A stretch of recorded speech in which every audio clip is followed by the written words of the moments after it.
you wrote back those peers, so I think you're not.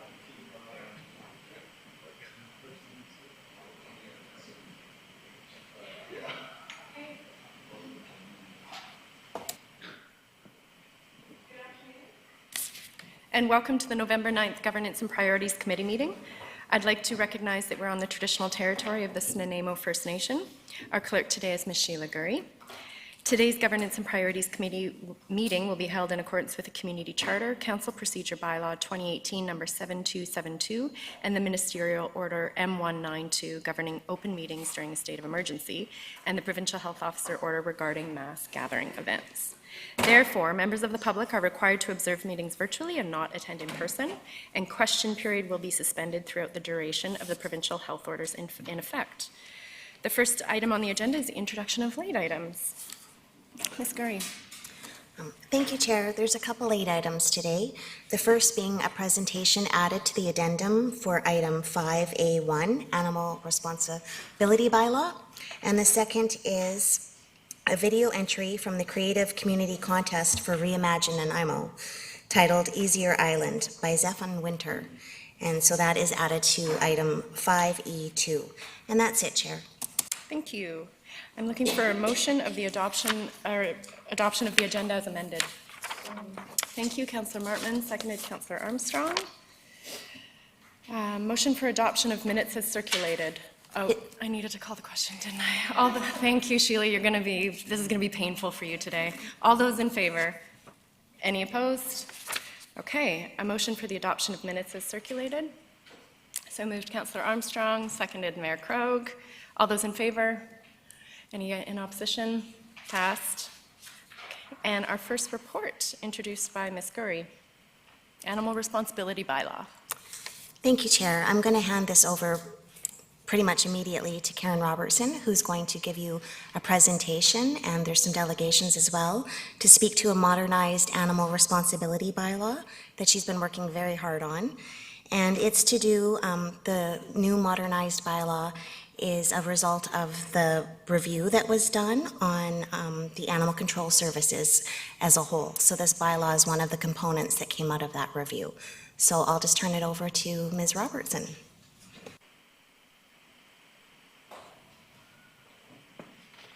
Thank you, Madam Chair.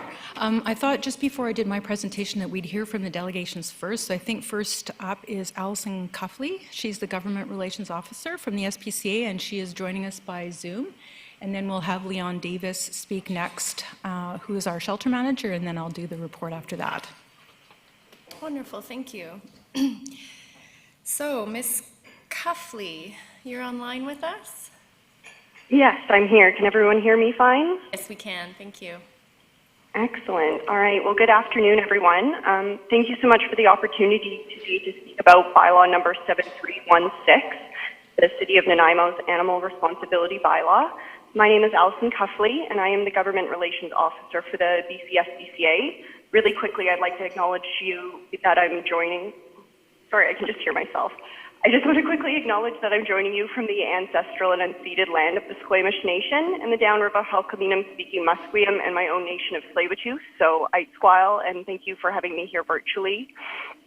The BC-SPCA supports this revised bylaw as it demonstrates not only best practices for animal welfare, but important provisions to address the root causes of animal-related issues in your community. In particular, we are very pleased with the strict regulations of exotics, removal of breed-specific legislation, mandatory permanent ID for all companion animals, and the inclusion of standards of care. A component of my government relations portfolio includes bylaw assessments and revisions in collaboration with municipalities, and I was really pleased to see many of our recommendations included in bylaw 7316. Public health, safety, and environmental risks are key concerns for every municipality. Incidents involving cat overpopulation, dangerous dogs, and exotic animals have created expectations for regulators to proactively address these issues. An increase in ownership, movement, and variety of animals kept as pets has resulted in problems with public safety, disease control, and stray, lost, and stolen animals. Carefully legislated and well-implemented permanent identification programs help reunite pets and owners, reduce stress to individual animals and their owners, reduce the municipal daily care costs, and help with issues related to theft and dangerous dogs. The percentage of animals reunited with their owners in a community is directly connected to the quality of the licensing and identification program. When coupled with a public education strategy on the benefits of permanent identification, the comprehensive permanent ID program, as proposed in Bylaw 7316, will greatly improve the quality of life for companion animals in your community. In particular, the BCSBCA also supports bylaws that require basic standards of care, as this allows bylaw officers to be proactive and address issues of concern before an incident occurs. 68 municipalities in BC have already instituted bylaws that require some basic standards of animal care. The adoption of such bylaws can be used to complement the provisions of animal care that are already contained in the Prevention of Cruelty to Animals Act. The BCSBCA commends the City of Nanaimo for their leadership in the area of animal welfare and public health and safety by including these best practices for municipal policy that is based on scientific evidence. Thank you for your time, and I'm going to be available to answer questions related to our model bylaw package after Karen's presentation. Thank you. You request that we hold questions for you until after Ms. Robertson presents? I am able to answer questions now if that's the preference. Does anyone have any questions for the presenter?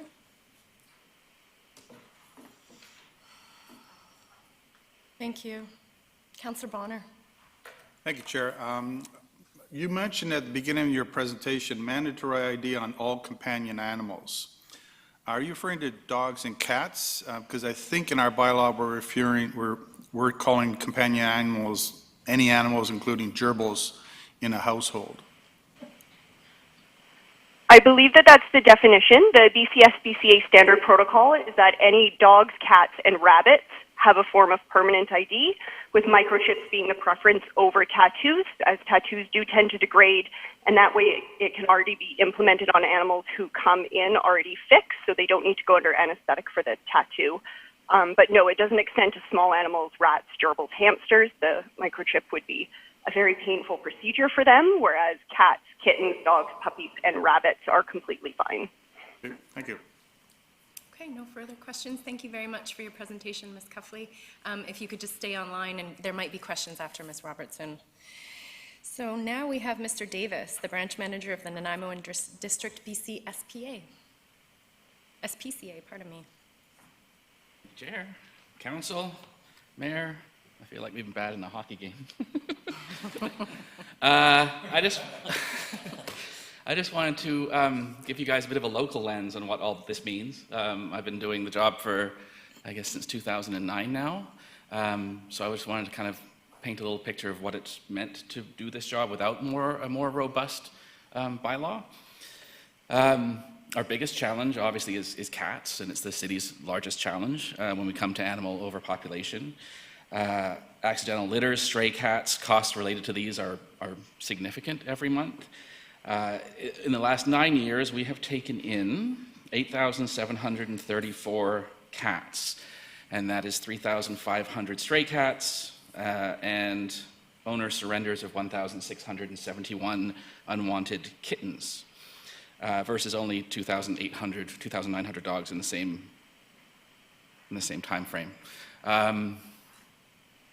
This kind of is something you see across the country. Dogs are better cared for usually than cats. When someone comes home and the cat isn't around, usually they don't worry about it. We have people call all the time saying my cat's been missing for a week, and we're just calling now. But you go home and Fido isn't home, all of a sudden, all the bells are kind of being rung, which is part of the reason that kind of societal acceptance that the cat disappears for days at end is contributing to the problem.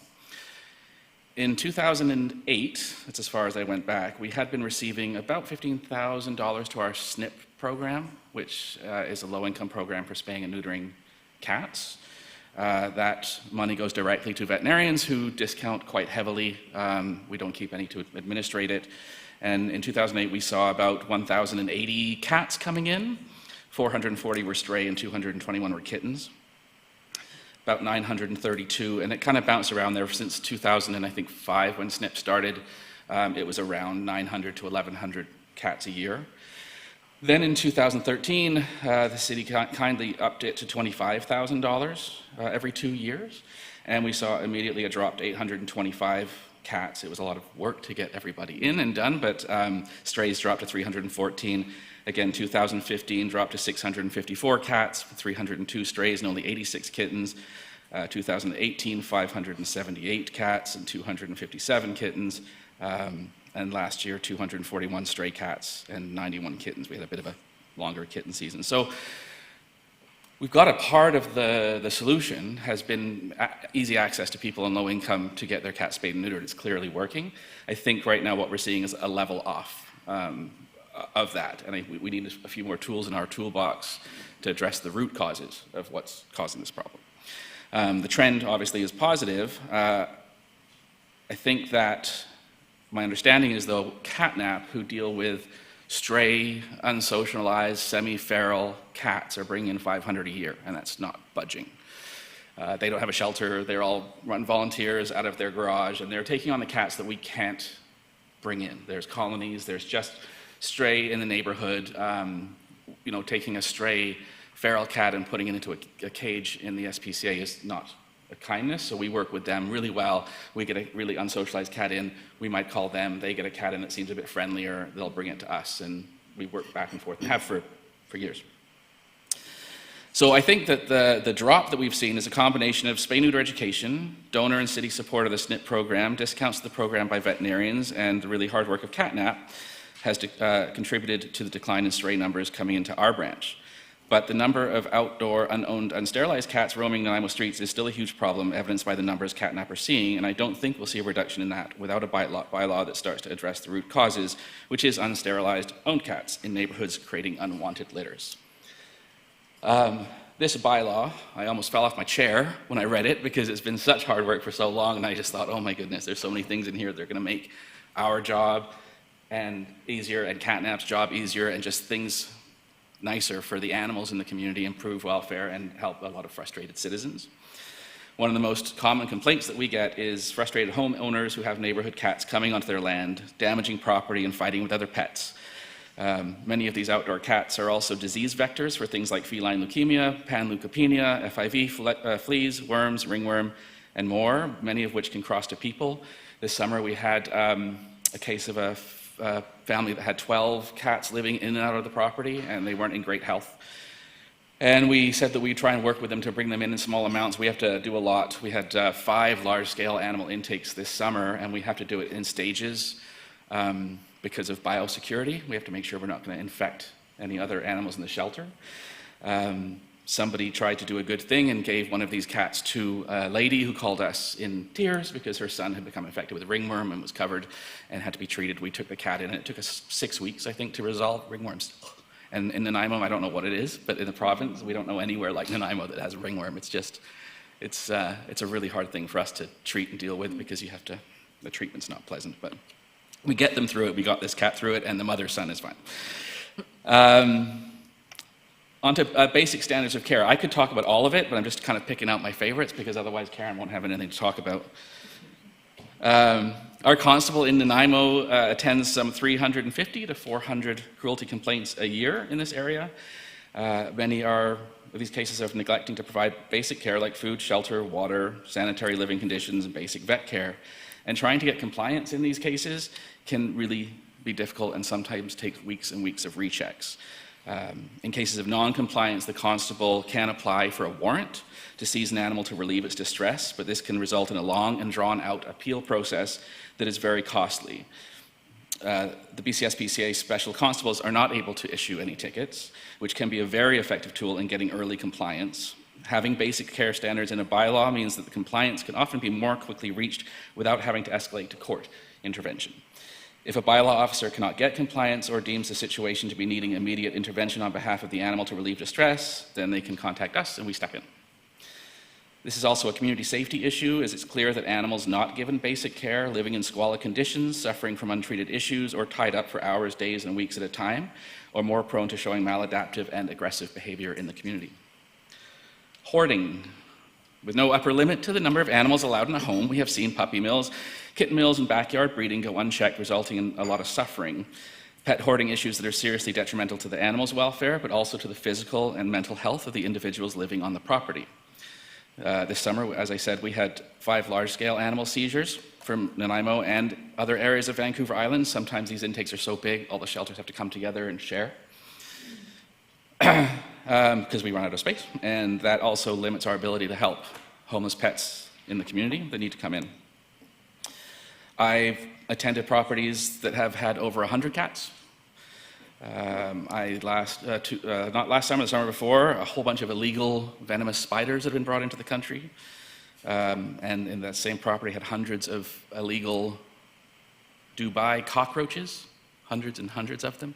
And they grew because they were a seizure, so we have to wait until appeal processes go through, so these cockroaches were multiplying and growing, and it was unpleasant.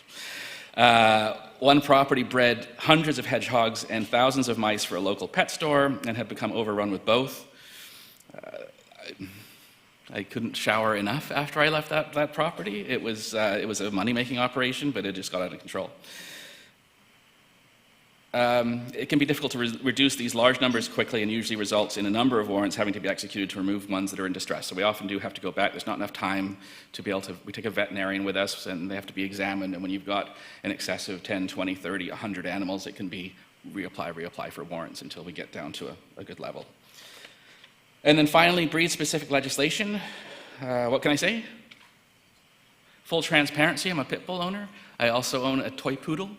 Both, the toy poodle is the one you wanted, but both are actually canine good neighbor dogs. They both go into schools to teach pet responsibility. So having said that, what can I say about breed-specific legislation? Except targeting by breed brings about the illusion of safety, disregarding the potential risks from other breeds. It punishes irresponsible bylaw-abiding owners of behaviorally sound and social dogs while not being strong enough to ensure that irresponsible owners of aggressive dogs are kept in check. We need bylaws that are crafted to protect the community from all aggressive and dangerous dogs. Like I said, I could go on all day about the other things I love in this bylaw, but I won't. I'll give you a little bit of time. And that's me. Thank you very much, Mr. Davis. You're welcome. Does anyone have any questions? I do. Councillor Martin. And I'm not sure if this is the right time to ask, but we had an email and it was suggested, and I like the suggestion, that under the animal waste, it talks about a responsible owner picking up the excrement of dogs, but why not all pets that they have outside? So making people responsible for the excrement of their cats if they are taking them outside. And I'm wondering if being able to change the word from dog to animal in their care, if that makes sense. I have cats that leave poops in my garden all the time. Sorry. Ms. Gurry? Thank you, Chair. I think some of these questions might be best left for Ms. Robertson, since we're the actual ones drafting the bylaw. Okay. Mr. Davis is here to provide his support and answer any questions regarding his support of the bylaw, but I think Ms. Robertson might be able to answer those questions. Okay, thank you. Thanks. Anyone else with questions? Thank you very much, Mr. Davis. And Ms. Robertson?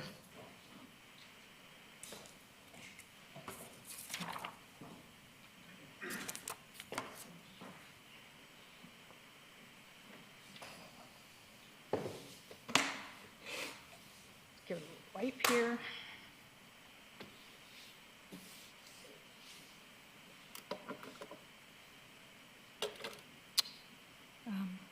Remind me, Kelly, just the arrow on the right? Okay.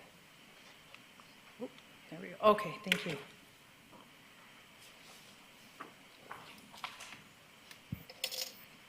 Well, thank you, Madam Chair and Council. I am very excited to be here today to introduce this bylaw to you. Staff has been working diligently on this for the past few months, and the bylaw before you is a product of an extensive team effort from staff and from stakeholders. Before I get into reviewing the new provisions, I thought it would be worthwhile just to provide a bit of an overview as to how this bylaw has actually come before Council. Currently, the city regulates the keeping and control of animals under the authority of its Licensing and Control of Animals bylaw, and the service delivery is managed through a private contractor, and that's Nanaimo Animal Control Services. So the agreement with our contractor expired on September 1st, and this provided a really unique opportunity for us to do a fulsome review because it hadn't been done in some time. And in December 2019, Alan Nielsen of Nielsen Strategies was retained to conduct that review. and he was tasked with identifying service-related issues, researching best practices and experiences from other jurisdictions, and then provide recommendations for council on how to move forward.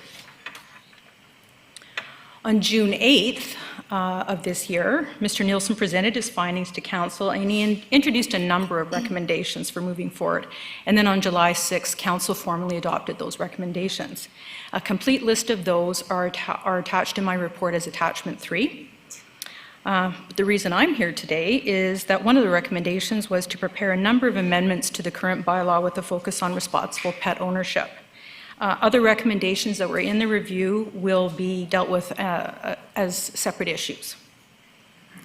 I was kind of fortunate on the timing to introduce this as Mr. Nielsen happens to be here today, which was great timing. He's here to speak to the next topic, but he graciously offered to come a little earlier just in case council might have any questions regarding the initial service review. And Alison Cuffley, who you just heard from, and Leon Davis from the SPCA also agreed to stay here for the duration because they really are the experts, so I might be looking over to them for some of the tough questions. Dave LaBerge is also here, Manager of Bylaw Services, and Kevin Bridges, and they're also here just in case we might have any questions related to the regulation aspects.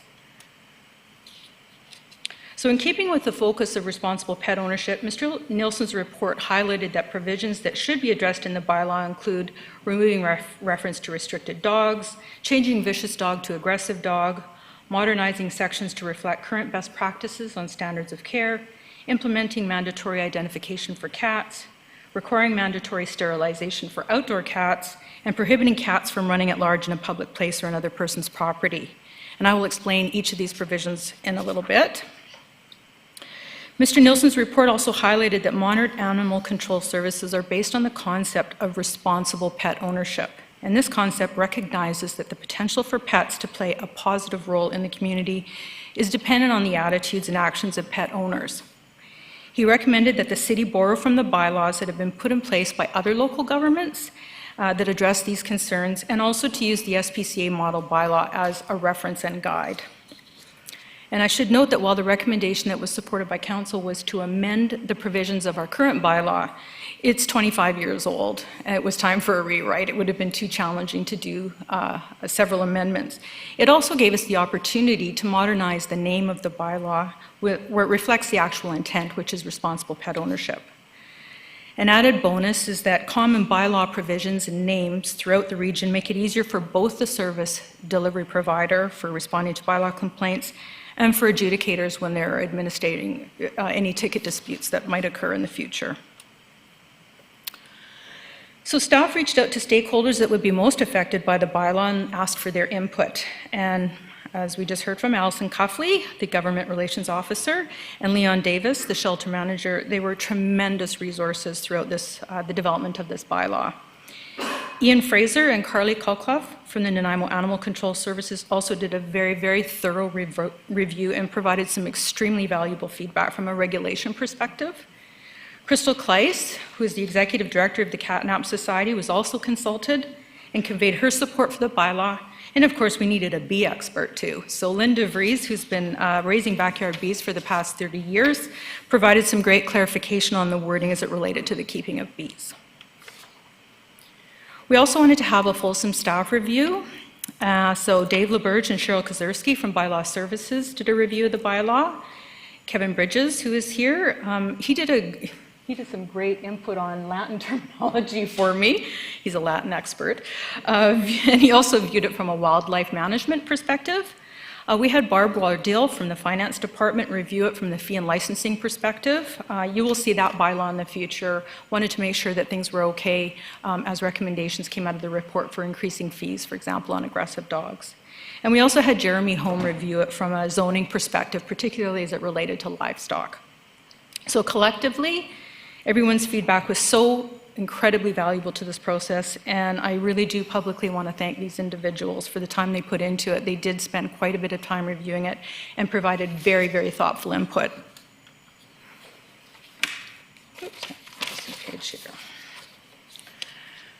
So I just now want to walk council through some of the bylaw highlights, with the first being a limit on pets.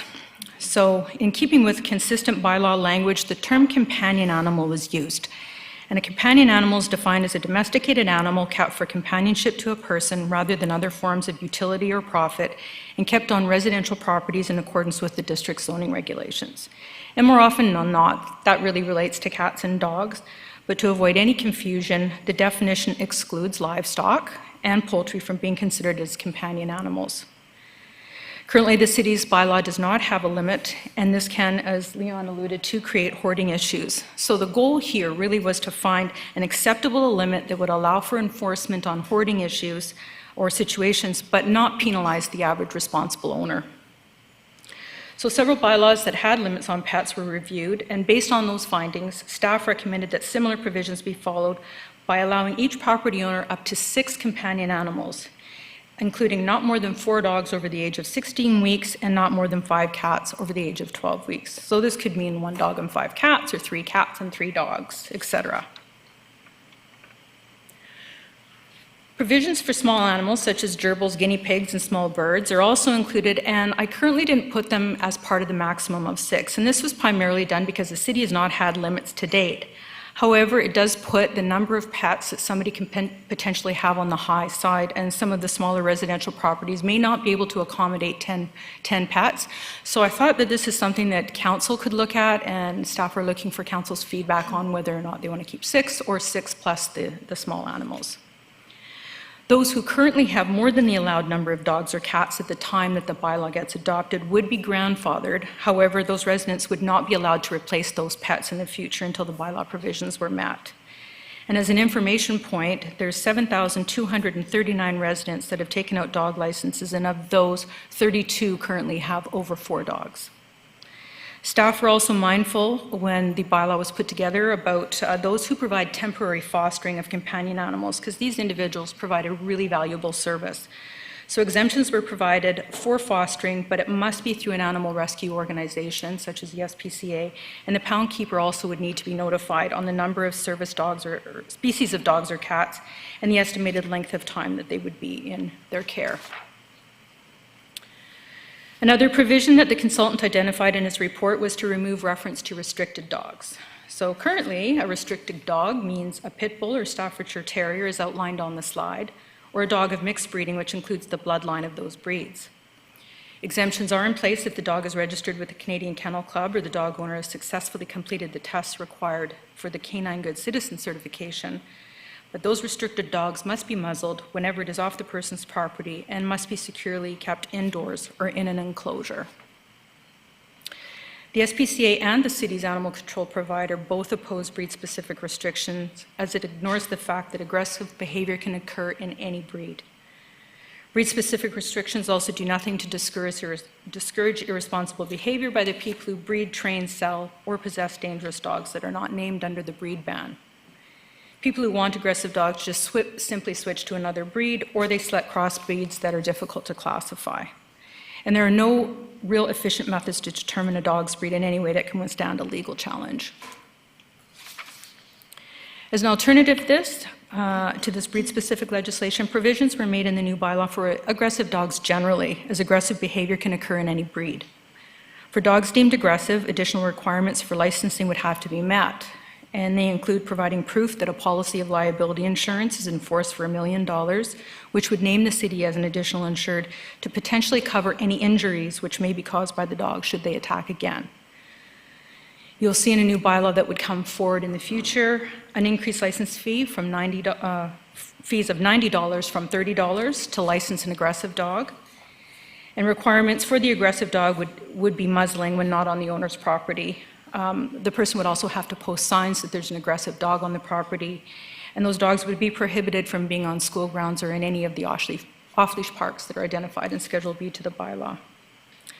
Provisions, though, were also included for owners to appeal that designation after a 2-year period, and provided there was no further complaints. And also the owner and dog would need to complete a course designed to address the dog's aggressive behavior.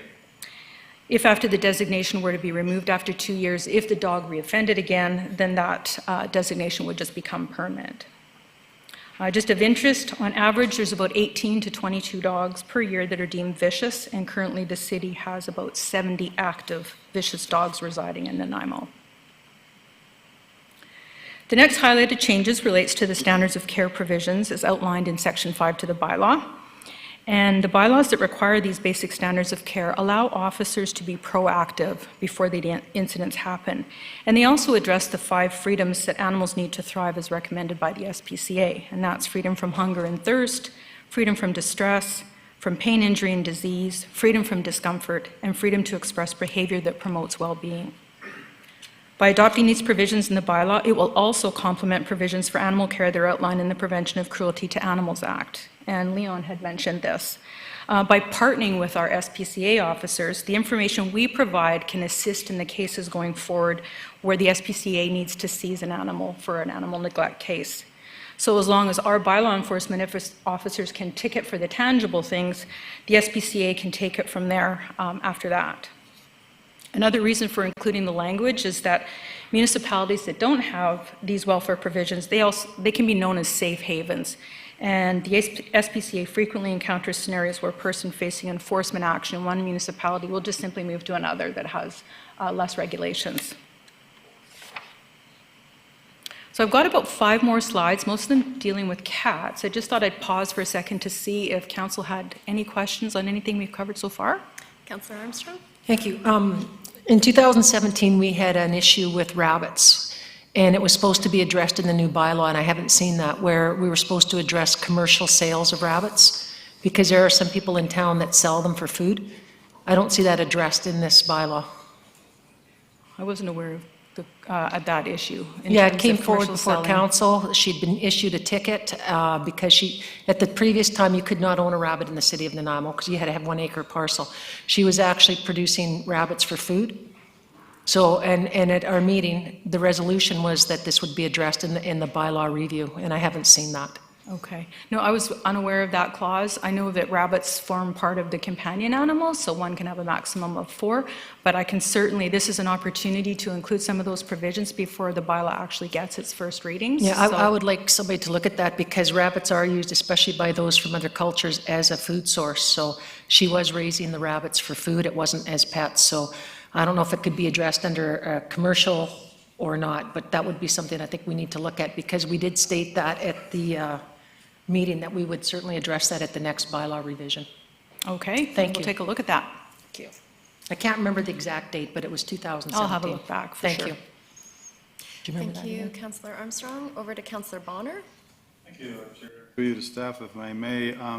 Item 24, an owner must apply for an aggressive dog license within 14 days of receiving a notice under Section 72. How does one start this process? Because I can see that, you know, a dog can be deemed aggressive, but I don't see anywhere how that process starts. Like, are we requiring first responders to report dogs that have bitten somebody?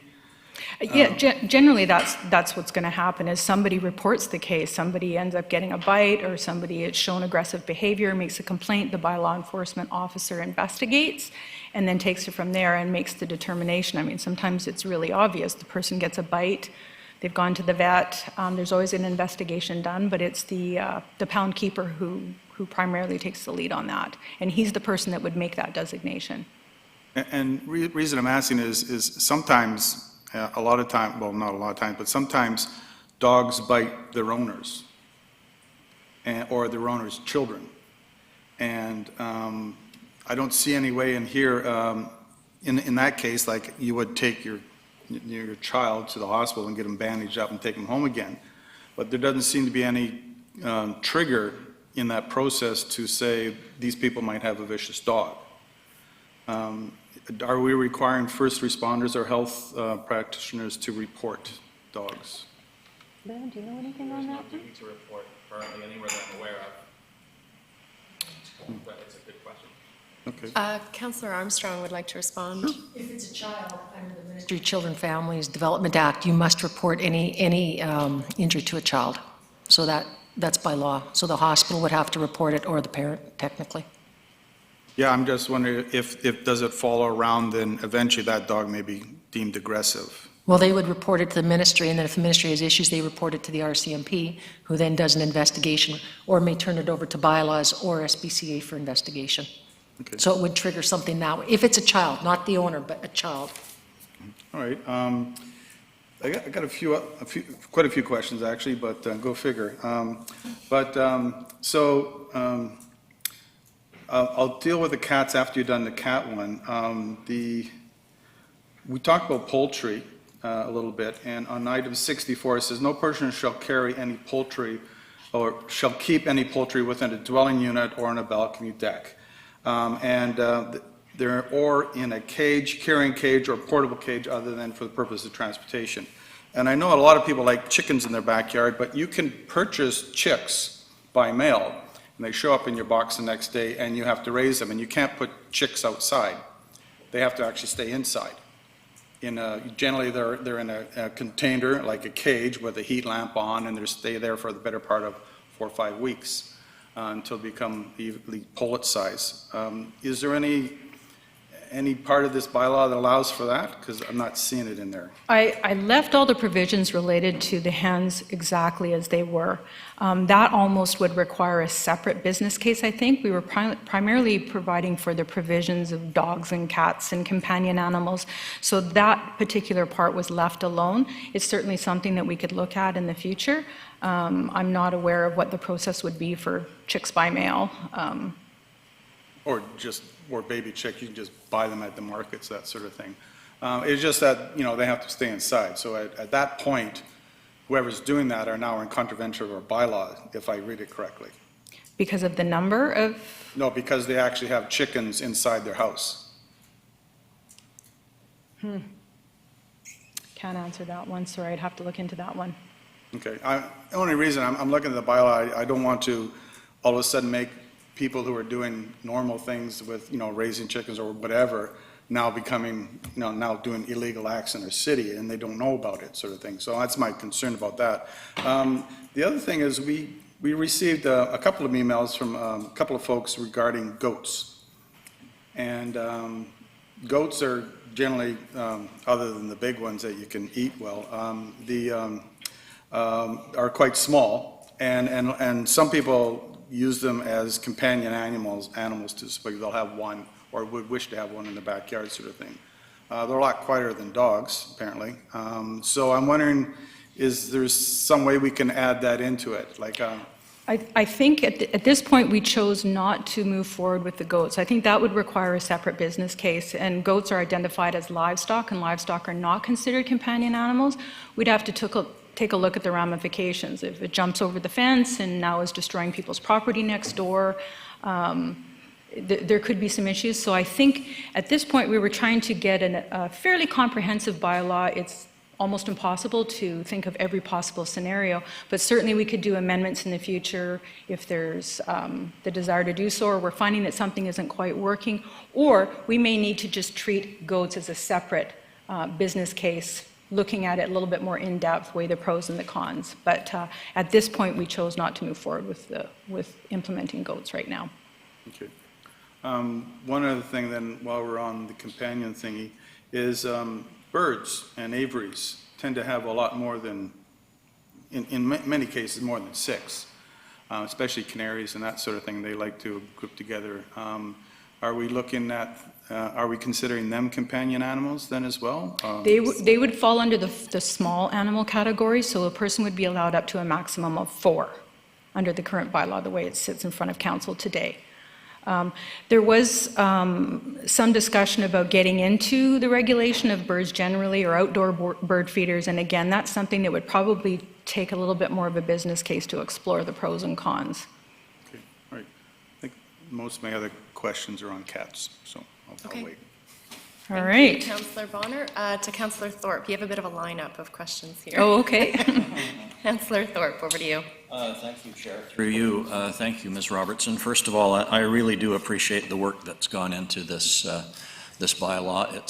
It's been a topic that's been with us for a long time, and it's been long overdue. So thank you for your work. And I recognize that the focus is a big first step, but focusing mainly on dogs and cats.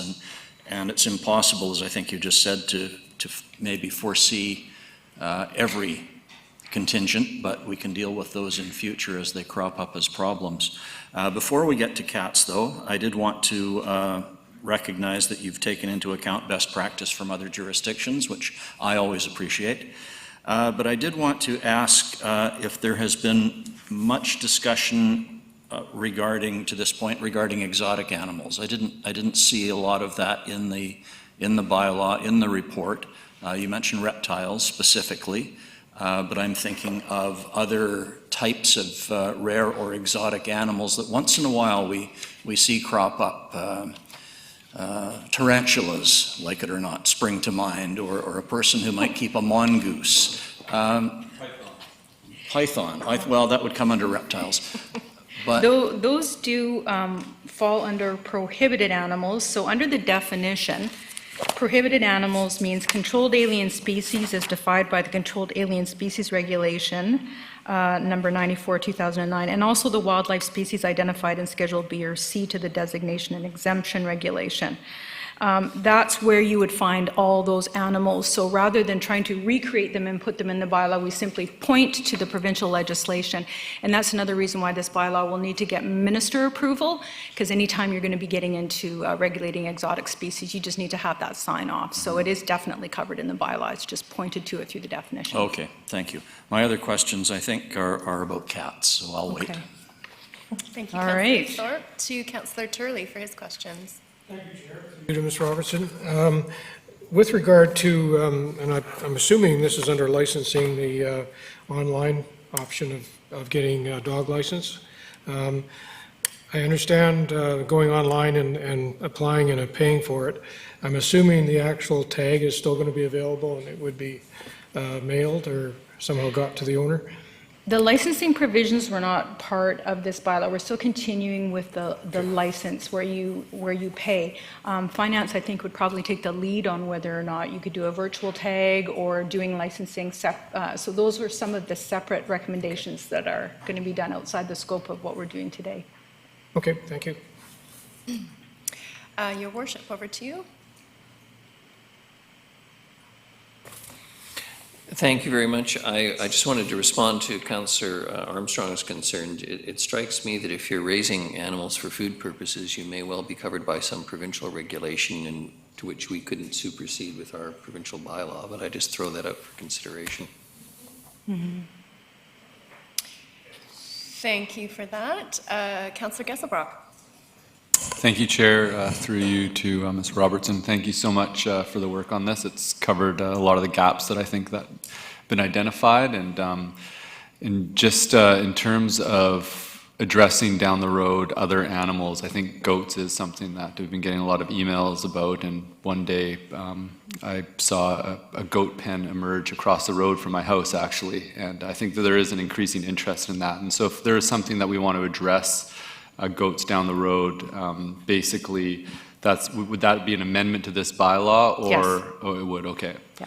And we'd just present that through the regular channels, and if we wanted to have more work on that. Yeah, I think probably a motion from council to direct staff to undertake a review of the possibility of having goats allowed would be the best course of action so that it can actually be treated as a business case, and we would do it with a separate review and a separate amendment to the bylaw. Great, thank you. And Ms. Robertson, just to be clear, when this goes forward, if it goes forward and is approved, we have the ability to amend it at any point, correct? Absolutely. Okay. I mean, this is very much a living document, and there are going to be amendments in the future, no doubt. It's very challenging to think of every possible situation, and each community is different. What might be a problem in the city of Nanaimo may not necessarily be a problem elsewhere, so you want to slowly get to the point where it's tailor-made for your community's needs. Okay, that is the list of questions, so over to you for Okay, cats. so we'll carry on with the cat provisions. The first one is related to mandatory cat identification. And as stated in the SPCA guide, approximately 72% of stray dogs are reclaimed by owners. Only about 14% of stray cats are reclaimed. And many cat owners do not have identification on their cats because they stay indoors for most of the time, and the owner doesn't think it's possible that their cat is going to get lost. However, in 2007, a study was found that 41% of people looking for their lost cats actually considered them to be indoor cats.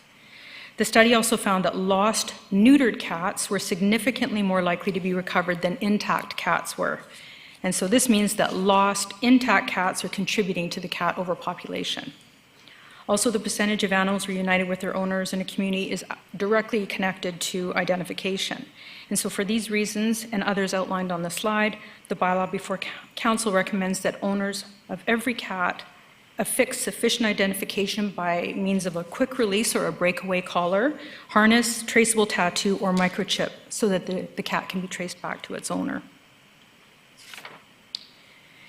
Mandatory sterilization for cats, particularly those that are allowed outdoors, was also recommended, but as noted on the previous slide, 41% of owners looking for their lost cats considered them to be indoor. Therefore, staff are putting forward a recommendation that owners of all cats have them sterilized unless one holds a cat breeder's license. The SPCA recognizes that spaying and neutering is an important measure that can be taken to improve the health of animals and to reduce pet overpopulation.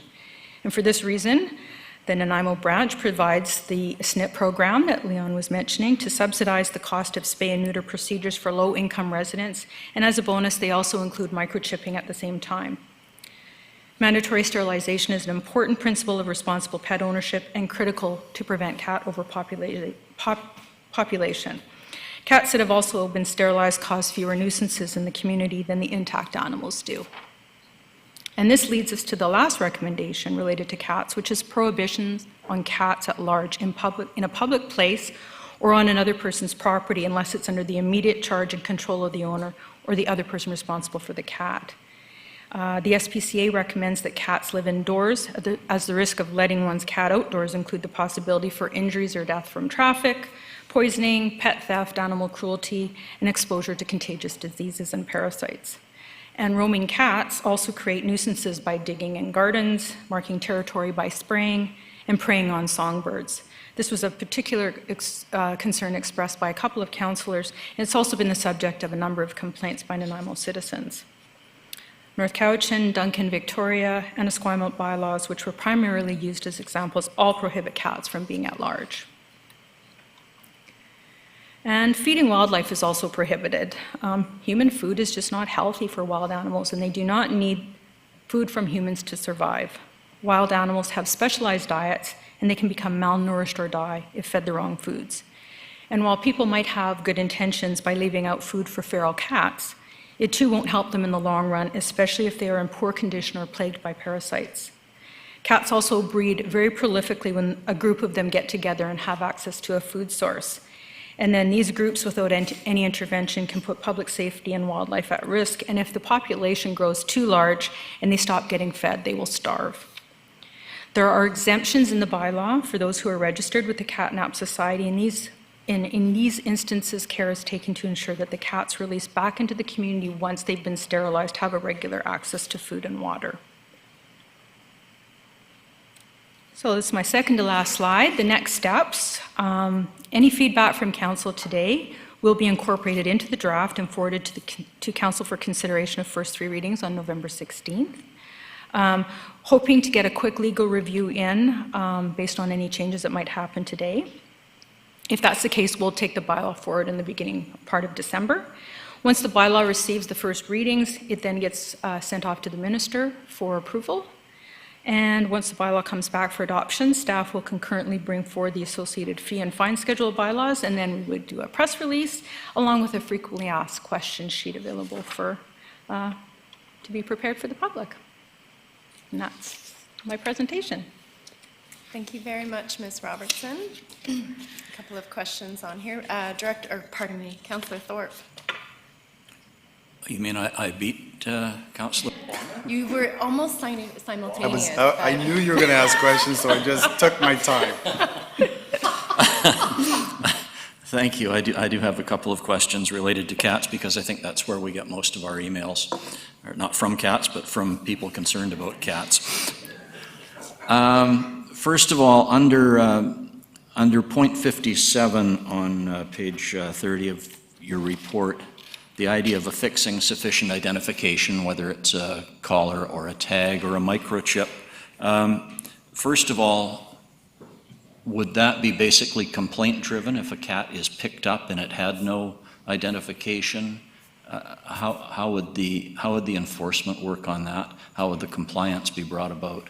And who would do the compliance in terms of the tattooing or the microchipping? Well, that would be the pet owner's responsibility. So if the bylaw comes into effect, every owner of a cat would be expected to do some form of cat identification. Many cats are just fine with collars on, others that are not liking the collar. There's opportunities for microchipping or tattooing. As noted earlier, the SPCA runs a SNP program where they do also microchipping at a reduced rate for low-income citizens, or you just simply keep your cat indoors. If the cat is found to be outdoors and later on without identification, but it gets claimed, we'd be coming forward with a bylaw that there would be increased fines, that the fine will be a little stiffer for those that don't have identification, because there's a prohibition on the cat being at large generally anyway. Thank you. And if I may follow up to that then, as the former owner of an inside cat who once in a while we'd take out in the yard on a nice little leash, I'm in total agreement with these recommendations. But I guess what I'm asking is the SPCA in a position to handle what could be a fairly large influx of requests for tattooing or microchipping? Would they be the agency that handled that if requested? It would be the vets. They're the folks that do that, but for low-income citizens, there's just this special program that's operated for those with low incomes. That makes sense, thank you. And then my other question, if I may, Chair, which I can't resist asking about, and that is the topic that we get questions about, and that is licensing of cats. And that's not mentioned here. Is it because it was felt that that is not a step that's necessary, considering these other recommendations? In the consultant's report, he alluded to cat licensing and indicated not to move forward at this time. And so we didn't go down that path. We'd be forging pretty new territory. I don't know of any other municipalities that do it. I think it would be quite controversial. So we thought, well, we'll start with this first, with the animal care provisions. And if that's something that council wants to look at down the road, then again, I think it would be a separate business case. And I personally think that these recommendations would solve a lot of the concerns that we're hearing about. Thank you very much. You're welcome. Thank you, Councillor Thorpe. Over to you, Councillor Bonner. Thank you, Chair. Item number 60 and 61.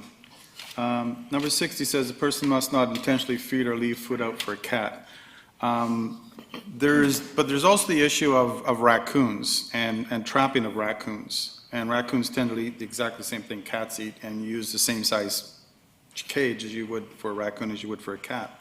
How do we make a difference? Like, I'm thinking someone sees a trap and it's got food in it, and they're going to call the bylaws now and say someone's trying to catch cats and they don't have a license.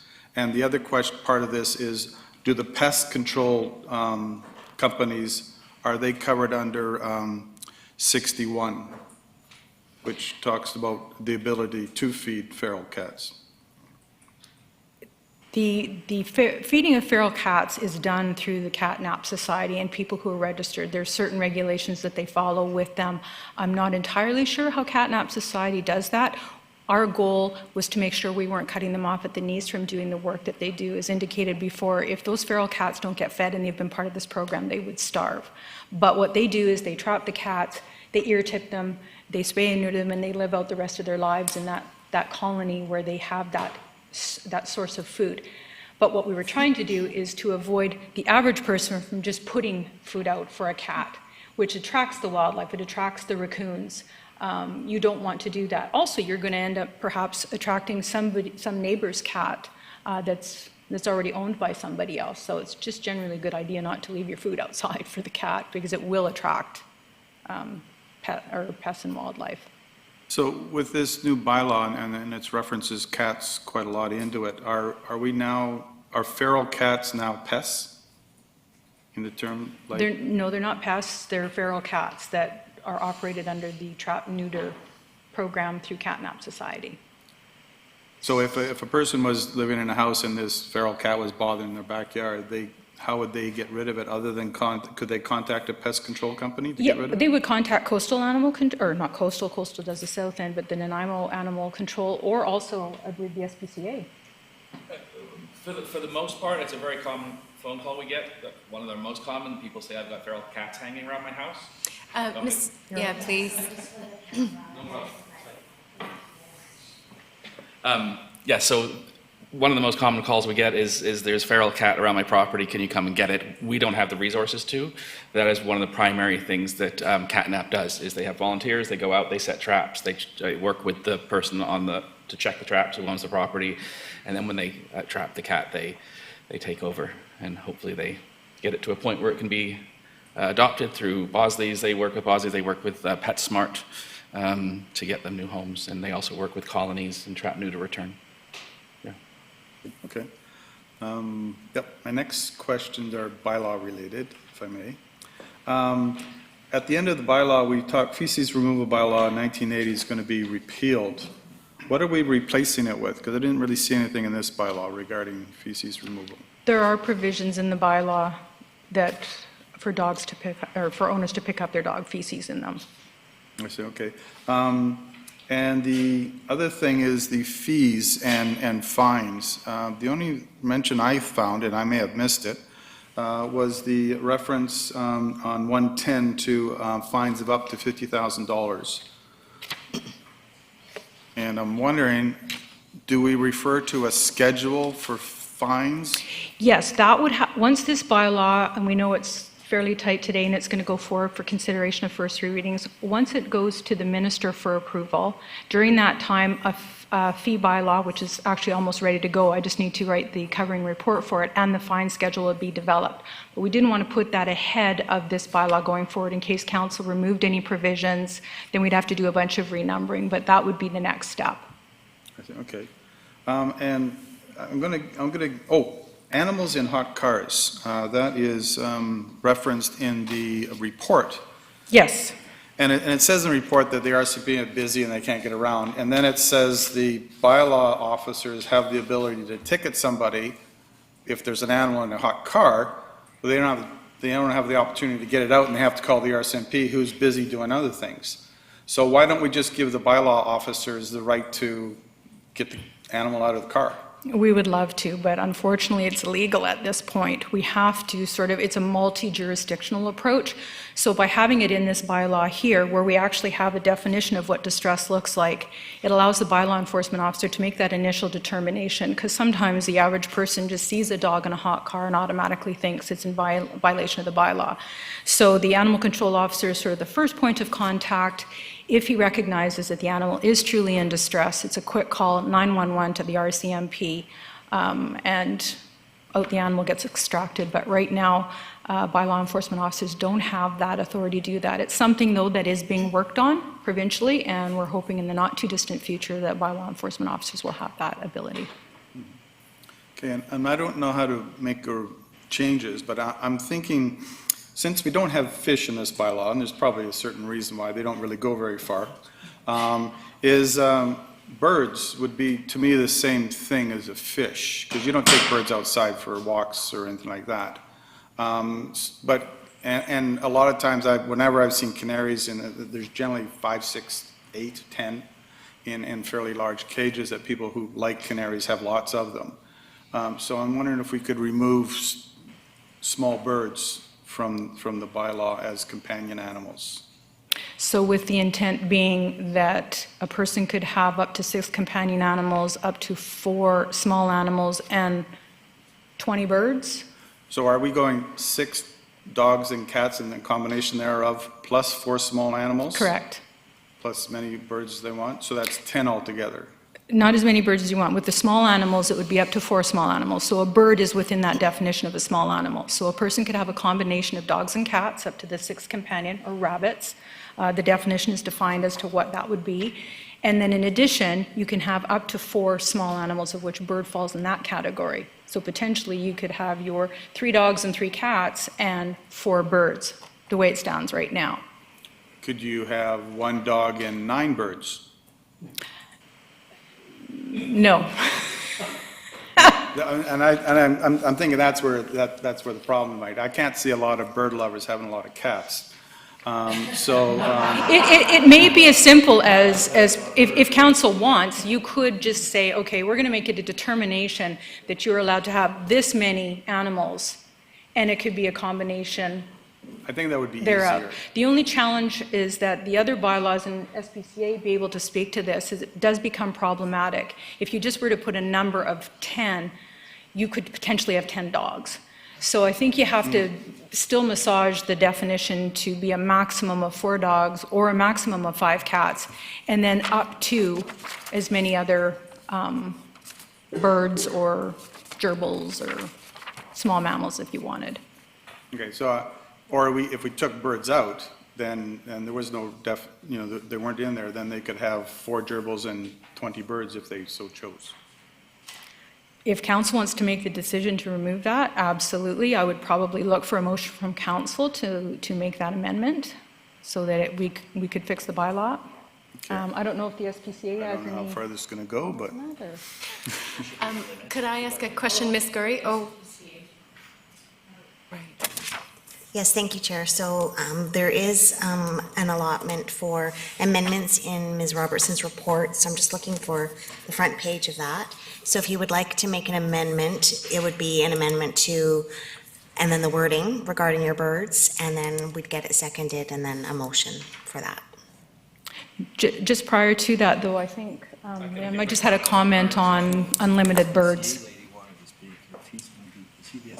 He's two, yeah, they both are. It's a good question. I think you have a point. I just caution against having the number too big for birds. We do have multiple cases each year where we go in and bird lovers, bless them, love their birds, and quite often we find really poor living conditions for both, not for all bird lovers, but sometimes for the birds and for the people, where they have 30, 40, 60 birds, and it can get out of control really quickly with birds. Mm-hmm. Before I sit down, Councillor Armstrong, can I just answer a question you had earlier? I just wanted to point out that the current bylaw for rabbits is that you cannot own unspayed or unneutered rabbits in Nanaimo, just in case that affects. And they cost about $450 to spay now, so that's an expensive rabbit dinner, but just so while you're considering it, that's what the current wording is, yeah. Okay, Ms. Gurry. Thank you. I just wanted to thank Mr. Davis for that too, because that was my recollection as well, because I believe I actually had a pet rabbit at that time, and our bylaw didn't allow for pet rabbits. So that was the problem, I believe. This woman had rabbits, and under our current bylaw of the day, today's bylaw, there was no rabbits allowed. Just to answer that. And I believe that the woman from the district SPCA wanted to speak as well. I think she was going to speak about the bird issue.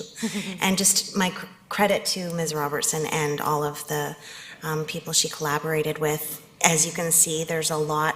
You can't imagine every scenario, like Ms. Robertson was saying. So this is the broadest, best attempt at capturing most of people's issues. And then, as she said, amendments could be made to more tailor it to this community as we go forward. So I just want council to keep that in mind, and we can hear from. Thank you. Ms. Cuffley, I'm sorry I didn't see you there, but over to you. That's okay. Yeah, I just wanted to quickly speak before council maybe votes on a motion to amend the animal limit. The BCSPCA understands that animal limits is completely subjective, depending on the size and type and the caregiver's individual capacity to care for it, as well as like the size of the property, anything like that. It's really, really difficult to kind of foresee all of these potential cases, which is why we do really support these animal limits, because enforcement plays such a significant role. So where a family might be providing adequate care, yet they're over the limit for the amount of allowable animals, say 6 or 8 birds, in that case, we recommend that the bylaw officers use education instead of issuing a ticket or potentially seizing the animals, because if there's no concerns, in terms of the licensing, welfare, or public safety, leniency is kind of the best way to go forward with caring and responsible animal guardians, and that really leaves it up to the discretion of the bylaw officer, while at the same time proactively addressing these hoarding situations, as well as allowing that fallback that should the care be slipping for an excessive amount of animals, then the bylaw can be enacted at that point. Thank you. Councillor Bonner? I think just to move things along, I'm going to be fine with this. I believe we'll probably drive the people that own 5 canaries underground after this bylaw is enacted, but that's fine. I will just deal with them as they get to the surface. Okay, thanks very much. What about the people with companion goats? I really like to see that. Councillor Brown? Thank you, Chair. If it's okay with you, I would like to move a motion. Seconded. I haven't moved the motion yet. Let's hear the motion. I would move that the Governance and Priorities Committee direct staff to forward the draft Animal Responsibility Bylaw 2020 number 7316 as circulated to Council for consideration of first 3 readings. Seconded by Councillor Gesselbrock. Any discussion? I could just quickly speak to it. Yeah, please. I think this is a really great balance and a great starting point. It is so far beyond what our current regulations are in terms of improvement. So thank you to all those that were listed as working on this. I think over time, any bylaw, you might find areas that it can be tweaked, and I think that will be up to this council or staff or future councils to make those tweaks as it deems necessary. But this is really trying to get us up to best practices, and I think I was going to try to resist, but instead of going down too many rabbit holes, we should just start as a foundation piece with this, and then in the future, if it makes sense to make any changes, make them then. But I would hate to see an improvement of this magnitude be stalled or delayed because we might be debating some minor intricacies. Thank you, Councillor Brown. We have a motion on the floor, and Councillor Martman, you're on the list. Do you want to speak to the motion, or? Yeah. Okay, great. Thank you. I don't know if this could be a friendly amendment because it's a one-word change, but under animal waste, I would like to see that every person must immediately remove and lawfully dispose of any excrement deposited by an animal in their care, custody, and control. So I think that's a one-word change, and it could be a friendly amendment. I'm not sure. No? Unfortunately, the definition of animal includes any living member of the kingdom Animalia, excluding humans and beasts. That might be a bit challenging. I think that part of the issue that might have been the subject of the complaint related to cats is with the prohibition of them being allowed to be on anybody else's property. But most often dogs will do their business because they're on a leash and then the owner is with them with the bag in hand. That's very challenging if a cat is outdoors. Might not know where it is. My response to that would be you shouldn't have your cat outdoors unless it's on a leash. Correct. In which case you could do the same thing as you do with dogs. But I'll leave it for now and we'll see. But the one thing we do get emails about is cats. And cats going to the bathroom in other people's yards like they do in mine, and I don't have a cat. So I would just like cat owners to be responsible for their cats. So hopefully the new bylaw will help address that with keeping cats indoors. And just one little brief mention about liability for pets, in case anybody in the public is listening and wondering about that. That falls under your tenant's condo home insurance. BCAA did an analysis a couple of years ago on our liability claims for dogs and looking at vicious breeds and aggressive. And over a 10-year span of all the claims related to dogs, none of them were from aggressive or vicious breeds. They were all from little dogs and people tripping over them or the little dogs nipping their heels. So, but it is covered under your home insurance. Thank you. Okay, so we don't have an amendment to the motion on the floor. No. Okay, Councillor Gesselbrock. You're good? Okay, Councillor Bonner.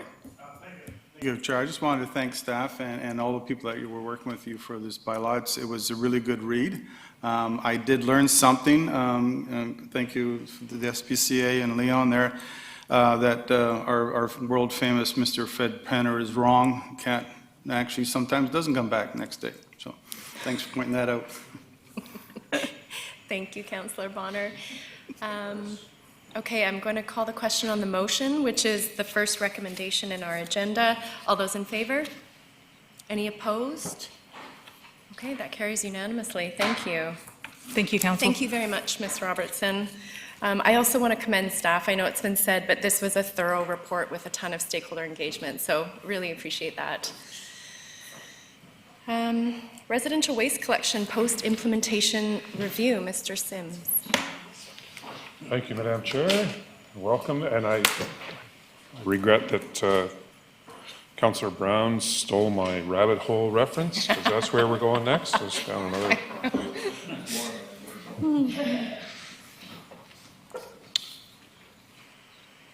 So, thank you, Madam Chair. And good afternoon to members of council. So, just really wanted to introduce a couple of presentations around our sanitation service review. In July, we told you that we were conducting a service review so we could ensure that the sanitation service remained on a sustainable footing. A lot of kudos to staff because they're really, the drivers especially, are really working hard to make this system work.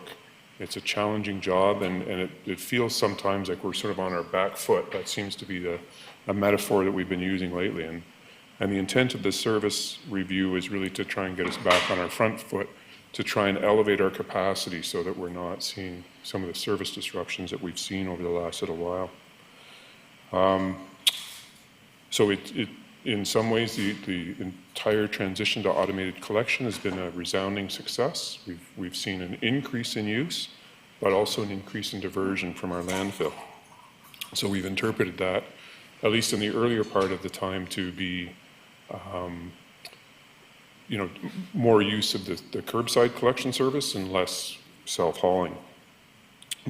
And you'll probably get tired of this over the next few weeks, but COVID has had an impact, and so we're starting to see an increase in the use of the service far beyond what we could have expected. So the intent really this afternoon here is just to present the service review and to sort of decipher how we've structured the reports. There's two reports, and the staff reports are intended to be covering documents for Mr. Nelson's service review. So the first one is sort of along the back of house recommendations that Mr. Nelson's recommended for 2021. Also appended to that report is the full draft report that also speaks to some longer term recommendations. So that'll be coming, Mr. Nelson will give his presentation up front. Following that, we sort of extracted out of Mr. Nelson's review is a route optimization scheme that Mr. Dallaran's put together. As we were collecting data for this review, it became apparent there's a really good opportunity to make some adjustments to the way the service is delivered, and so Mr. Dallaran will be giving a presentation on that just for clarity. So currently in the draft budget, which you have not yet seen, I'm sort of tipping our hand a little bit. The proposed budget is about proposed user fee is $181 per year. And the impacts of these two reports would be $2 on the back of house stuff and about $6 on the route optimization, just to set that in your mind. So the draft budget's sort of cast. These reports have come in a little bit later, and so should these reports be approved or these recommendations be approved and it go forward to council, that would result in an increase. But we're certainly seeking your support because this really, as I say, gets us back hopefully on a front foot and helps elevate our capacity to respond to a marked increase in waste. And the message that we need to get out to our citizens is if you want to start driving down costs, then start driving down the waste. We are a user-driven service. We pick up what people put on the curb, and so the less you put on the curb, the less we pick up, the less it costs. So I'll introduce Mr. Nelson to start the first presentation. and I will not be back. Mr. Dalliran will follow. I'll be here for questions, of course. Thank you, Mr. Sims.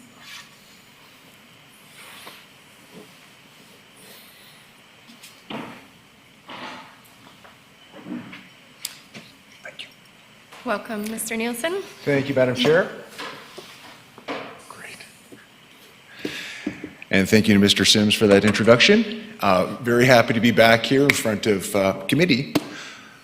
And as Mr. Sims mentioned, Madam Chair, or as he alluded to, really, the new service is, and it is still fairly new, a couple of years old now. It is, in some ways, a victim of its own success. It has tremendous uptake, as one would expect for this kind of service, and we'll get into the reasons behind that in a moment. But what I'd like to do is just present my report to committee, and then, as Mr. Sims mentioned, Mr. Dalliran will follow my report with some of his information as well, particularly on route optimization. So if I could begin, Madam Chair, just in terms of the overview of my presentation, I'd like to capture a couple of points if I could. First of all, talk a little bit about the purpose of the service review. And Mr. Sims mentioned that a bit, but I'll just elaborate on that a touch. I'd like to outline then the existing service. I understand that committee members, council members will of course know the gist of the service and perhaps some of the details on the service, but I always find in doing a service review, it's very helpful to make sure that everybody's kind of on the same page to begin with, because then it allows us to look at what's working very well and what's maybe needs some challenges that we need to address. Talk a little bit about the benefits of the service, get then into some of the challenges to address, and then speak to the recommendations that are in the report. And the recommendations are broken into two different categories. The first is the category for the 2021 fiscal year, and then the second consists of recommendations that would kick in beyond 2021. I've just circled up on the screen there draft report, and I always like to do that at these presentations because it is very much a draft report still at this point. It's comprehensive in the sense that we think it kind of captures all of the key points, but we're always keen to hear what committee has to say on that, and then any information and any feedback we can get from committee members, we're more than happy, of course, to incorporate into the final version of the report. Madam Chair, the purpose of the report, as Mr. Sims mentioned or alluded to at least, the city has made a significant investment in this service, and it is, by all accounts, really a very good service. I've had the privilege of looking at solid waste collection services in a number of different places, and I have to say that I'm quite impressed with what Nanaimo has done, and particularly on a very streamlined budget, on a very streamlined system. So when the service was introduced, the city elected to make it very kind of focused, very as efficient as it could be, and perhaps went almost a little bit, was a little bit overambitious in that sense, because there wasn't a lot of capacity, there weren't a lot of extra resources made available to the service. And I think that we're starting to see some of the challenges now with that very streamlined approach, which is good in many respects, but has also created some challenges now that we have so many increases in the amount of waste per household. And we'll get into that in a moment. So the significant investment in the service, the conditions have changed since the service was introduced, and we'll see those in a moment. They relate particularly to the amount of solid waste being put out for collection. But they also relate to COVID, as Mr. Sims mentioned. And the purpose really was to look at what kinds of changes Council could consider making to the system, to the service, in order to strengthen that service. So again, a very strong service to begin with. How do we make it even better? We're not looking to replace the service. We're not looking at changing the level of service in terms of the number of pickups and the types of waste streams that are collected from residents.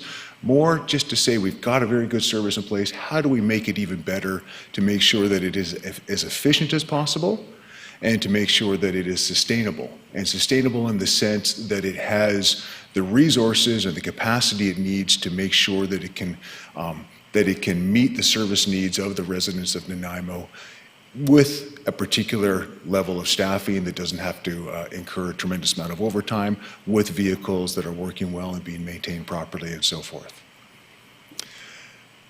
When we look at the existing service, and Chapter 2 of the report, of the full report, profiles the existing service, when we look at this service, we kind of capture a few key points. The first is that it is a cart-based service. So as an automated service, this is the key issue to cover. The key feature of the cart-based, of the automated service is the big totes, the big carts that we see curbside.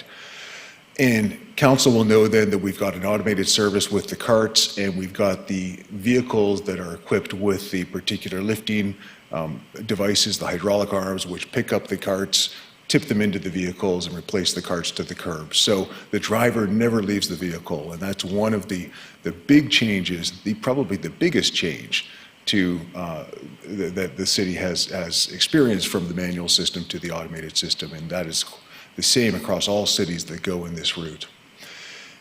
Why does the city exist? Well, one thing that is interesting, we just heard the discussion about the Animal Control Service, and there's some similarities in the sense that at its core, the Animal Control Service in many respects is a public health service.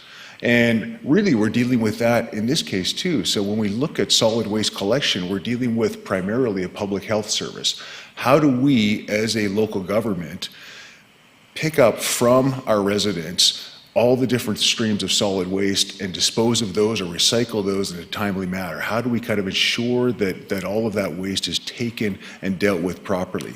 So very much a public health service.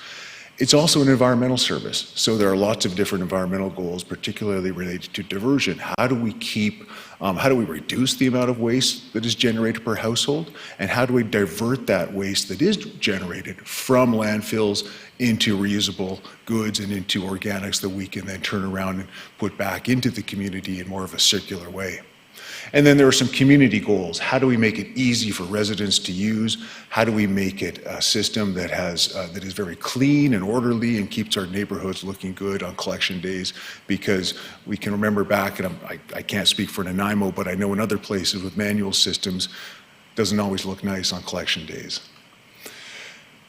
Bylaw number 7128 is the main bylaw for the service. It sets out a whole bunch of different requirements. It introduces the service. It sets out the different waste streams and the collection schedule. And then very importantly, it also sets out a number of different requirements of users. And we'll come back to this point because users, and by users I mean residents of the system or who use the system, residents have a very important role to play in the efficiency, the efficacy of this service. And we'll come back to that point in a little bit. It is an in-house service delivery model. By in-house, of course, we mean that it is delivered using city staff in our sanitation division. The model makes use of CNG, so compressed natural gas vehicles, and there's a lot of environmental benefits and other benefits to those vehicles. There are 9 of those in service right now at the city. And then there are 3 backups, which are diesel vehicles. And those vehicles, 2 have come from another jurisdiction, secondhand vehicles, and 1 is an older vehicle that has been repurposed for this backup function. Always important to have some backup vehicles because vehicles experience a lot of wear and tear and need to be repaired, and they often have to be removed from service, so we need to have those backups in place, that extra capacity. In Nanaimo, we have a certain type of vehicle. All of the vehicles are what is called split load or dual load vehicles. And that means that we've got 2 compartments in them, and one stream of solid waste goes in one compartment and another stream goes in another compartment. In Nanaimo, we have split those streams into a 60-40 configuration. So 40% every week is organics, and 60% every other week is recycling, and every other week is garbage. Compressed natural gas is a fuel, of course, and so we can't, unfortunately, just get it anywhere. And so there are a few places on Vancouver Island that anybody can go and have vehicles refueled with CNG. And here in Nanaimo, we have 2 such facilities. The closest to the Public Works Yard, and this is the one that is used to refuel the fleet in Nanaimo, is at the Mid-Island Co-op, which is just about 2 kilometers from the Public Works Yard. We'll talk about that a little more in a moment as well. When we look at the growth, we see that there has been consistent growth in the number of households, and we would expect that given that Nanaimo is a growing city and our housing stock is expanding every year. As the mix of housing continues to kind of tilt in favor of multifamily units, condos, apartments, townhouses, multifamily units with more than 4 units in a particular building, we see that there are going to be fewer, and so the rate of increase probably goes down a little bit, but the overall number goes up. And I say the rate goes down because in our system, it's mandatory to be part of the system if you are in a single family house or a duplex or a multifamily house with a building, with 4 units or fewer. But for multifamily residences with 4 or more units, you're not on this system. In terms of revenues and expenses, the big revenue, and Mr. Sims mentioned it already, is the user fee. So this system, like many solid waste systems, certainly in most larger municipalities, like in those solid waste systems, they are user pay, so they're self-funding or self-liquidating services. They don't rely on and they don't receive any property tax revenue. It is completely user pay.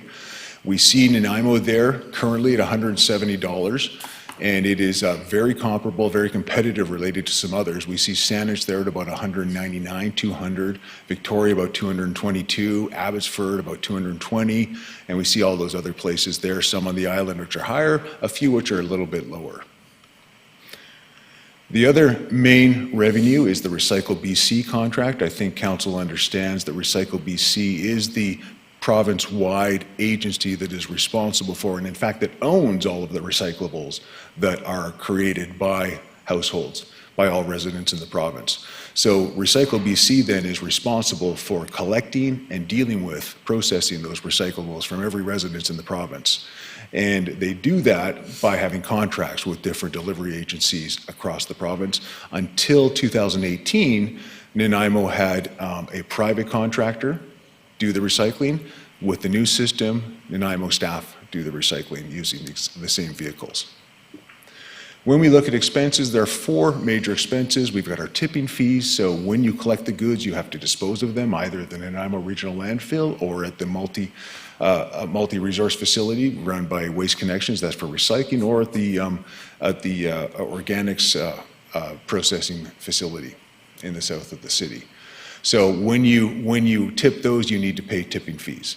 Labor is another big cost, as it is in most services provided. Fleet charges, a large cost because it is a capital-intensive service in many ways. So we have fleet charges which are paid every year by the service to ensure that the fleets not only are maintained, but we have enough money put away to replace those fleets.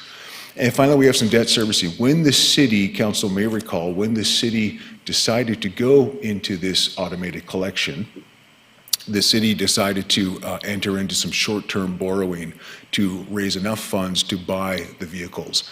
And the city has been paying that off. And so we see debt servicing for the next couple of years as a big expense for that. And debt was also incurred to pay for the carts, because there are 80,000 carts that were bought as well.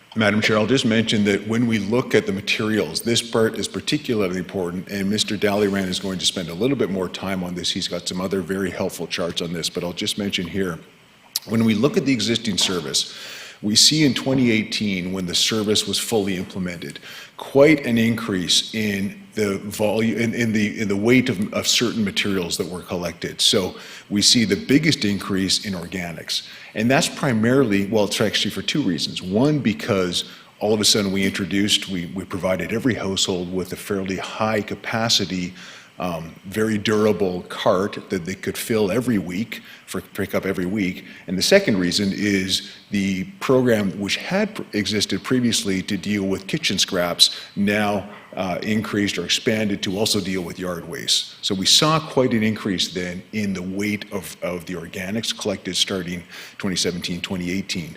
We also saw an increase in garbage, which is a little more worrisome because we're trying to divert away from garbage, and we'll come back to that point in a bit. When we look at weight, we didn't actually see much of an increase in recyclables, but that's kind of a misleading statistic because recyclables actually don't weigh very much, but they do take up a lot of volume.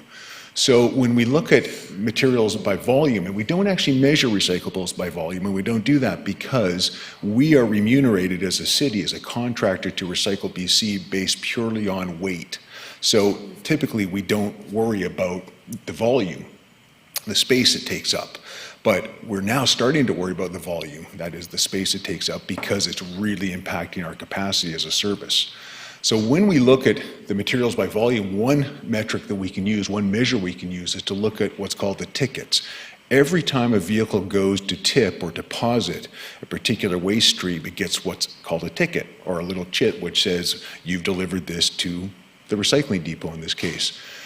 Recycling and garbage, which when we've circled both of those there for 2019 and 2020, the first 8 months in each year, just to make it comparable. When we look at the tickets for recycling and garbage, we see twice as many tickets for recycling as there is for garbage. And I've compared recycling and garbage because both of those services, both of those streams are collected every other week, whereas organics is every week. So we'd anticipate there would be more for organics. But what we're finding for recycling is that for every time we have to go and empty garbage, we have to do it twice for recycling, and that's purely a function of the volume of the material we're picking up. Garbage weighs more. If we measure it by weight, if we go back to this slide, we see that garbage weighed considerably more, but we had fewer trips to the landfill than we do to the recycling depot. That gives us an overview then of the existing service, and I mention all of that both because it's kind of interesting in my view, but also more importantly because it does set the stage now for some benefits and challenges. I do want to talk a little bit about the benefits because it does highlight, it does two things. First of all, it highlights the success that the city has experienced and has developed through this service, because again, it is a very successful service in my view. It also, though, sets the stage for some of the recommendations, because when we make recommendations, we not only want to deal with the challenges to the service, but we want to build on the benefits. Worker safety is the first benefit. Every municipality that has transitioned or that is contemplating transitioning from a manual system to an automated system, and most large ones for sure, you cite worker safety as either the number one or one of the most important benefits. And we see in Nanaimo that is also the case. So prior to 2018, when the service was fully implemented, we had over a 5-6 year period, we had about 7 worker injuries per year. I beg your pardon, we had 7 claims with WorkSafe BC related to sanitation drivers, because it's a very physically demanding job when you do it manually. Since the time, we're down to about 1 per year. So it's a very different ballgame, and we see right across the board in every municipality those benefits to worker safety. And those are really significant because an injury from whether it be repetitive lifting or what have you, a back injury that's done, which are very common with manual systems, those have lifelong consequences in many cases. So worker safety has been a driving, if not the driving factor. Service scope, another benefit is by bringing in the new automated vehicles and the automated collection, the city was able to not only take on the recycling contract, but also to, as I mentioned, change or expand the organics to include yard waste as well. So a big benefit for residents. Greenhouse gas emissions. We know with the CNG vehicles that we have experienced significantly lower greenhouse gas emissions. The studies show about 30% lower for every kind of, what do they call it, diesel level equivalency, but about 30% lower. But we also see on some of the nastiest emissions, like the nitrous oxides, for example, 98% lower. And we see almost an absence of particulate matter as well, which is quite significant. Data collection. When we deal with one of the benefits we've had from this service is collecting data that can be used very effectively, and you'll see with Mr. Dalleyrand later, who has made use of these data, the data that can be used very effectively to make the system as cost-effective and as efficient as possible. And we get that data because when you are a driver in the vehicle and you don't have to leave the vehicle and you've got a computer right next to you, and you've got sensors on the vehicle, including GPS and including cameras, looking at the waste, you're in a position to quickly record data in a real-time basis. And the databases that the city has now accumulated over even 2 years are quite significant. Convenience, easy to use, people love it. one of the, I did read something recently, and it's, you never like to make such definitive statements, but I'll make one now because it was something I read very recently. It said that in every city in which automated collection has been introduced, users have expressed satisfaction over the manual system. So it's a very popular system for users, very convenient, high capacity, easy to roll around carts. Cleanliness, we talked about cleanliness a moment ago, and efficiency. When we look at for a given amount of waste, for a given amount of resources, put simply, automated collection is more efficient. And it's more efficient primarily because the driver never has to leave the vehicle. In a manual system, the driver gets out, lifts, puts it back, get back in, drives. In the automated system, the driver never leaves the vehicle. So it saves tremendous amount of time. Now, if I may, Madam Chair, to talk now about some of the challenges. In my mandate, just to reiterate a point that Mr. Sims made, my mandate really was to look at the service and identify not only the good, but also some of the challenges, because we are at a situation where we've got some increases, as we saw earlier, and some significant increases in the amount of solid waste per household. Some of that is by virtue of the fact we have a system now with high capacity carts that can be filled easily. Some of it is a function of COVID, because we have more people at home producing more solid waste at home. We have more people buying online with lots of cardboard, those kinds of things. And we're seeing those increases across the board, not only in Nanaimo, but across municipalities. So we've got challenges in the system, keeping up with the workflow. We'll talk about some of those, and then we'll get into the recommendations. I've divided the challenges into 4 different groups. The first one deals with the vehicles. I mentioned earlier that we have split load vehicles, where we divide the compartment into 2. Split load vehicles make a lot of sense in a lot of cases, particularly where you have, in a case of Nanaimo, where you have different types of disposal and processing facilities nearby one another. All of 3 of ours are in the south end of the city. They also make sense in very low density areas where you have trucks going out to pick up solid waste streams with lots of space in between houses and in kind of rural or semi-rural areas, and it just doesn't make a lot of sense to send one vehicle out for each waste stream. So they do have their uses. The city made the decision back in 2009 to go with dual waste, with split load. And so the city was very comfortable in that approach and knew those vehicles, and so it was logical to some degree then that approach continued with the automated system. The problem that we're finding, though, is one that a lot of places find that rely only on split load vehicles, and that is it's very difficult to fill to capacity, to maximize the capacity of both compartments at the same time. When one is filled, you've got to go tip it and tip the other one, even though the other one may not nearly be full. And so you're dealing with a lot of excess capacity for some waste loads and less capacity or shortage of capacity with another waste load. And that may sound all kind of interesting, but it has tremendous implications for the overall efficiency and cost of the system. So we'll talk in the recommendations a little bit about the split load vehicles in a bit. When we look at maintenance, one of the challenges we found with the current system as well is that we are having to spend more than was anticipated when the business case was put together in 2016, more than was anticipated for maintenance. We're at about an average of $37,000 a year right now compared to what was anticipated at 21. And all those figures have been redone now for current finances going forward, so we're now on par with what we have going forward, but it's higher than what was anticipated, what was assumed in the original business case. And we think that there are a bunch of different reasons for that. One is that we have a facility that isn't able to accommodate CNG vehicles right now. So it accommodates certain parts of the maintenance function for CNG vehicles, but for some of the other items, we have to actually send the vehicles off-site, because when you have a CNG vehicle, you need to have your your maintenance facility reconfigured to have higher shieldings than you would normally have, to have special ventilation, because CNG has different characteristics and properties than diesel. And it can, so WorkSafe BC and it requires you to have different maintenance bays in which to work on them. So every time we send it off-site, not only do we incur costs associated with bringing in with bringing older replacement vehicles, which are always more expensive to maintain, but we also have to pay then outside contractors to do some of the work that we would rather do in-house. So maintenance is a big issue. We have, in terms of cost, another concern with respect to maintenance, I think, which adds to the cost, is our shift times for our mechanics. Right now, they tend to overlap the collection times.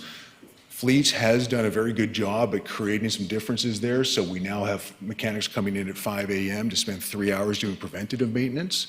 But every time we bring the mechanics at 5 a.m., well, it makes sense for the overall service. We also incur an hour overtime every day we do that. So that adds to things. The slow fill CNG, I mentioned earlier that there are only a few places on the island where anybody can go and fill up with CNG, compressed natural gas. All of the vehicles in Nanaimo's fleet are filled up at the Mid-Island Co-op 2 kilometers from the Public Works Yard.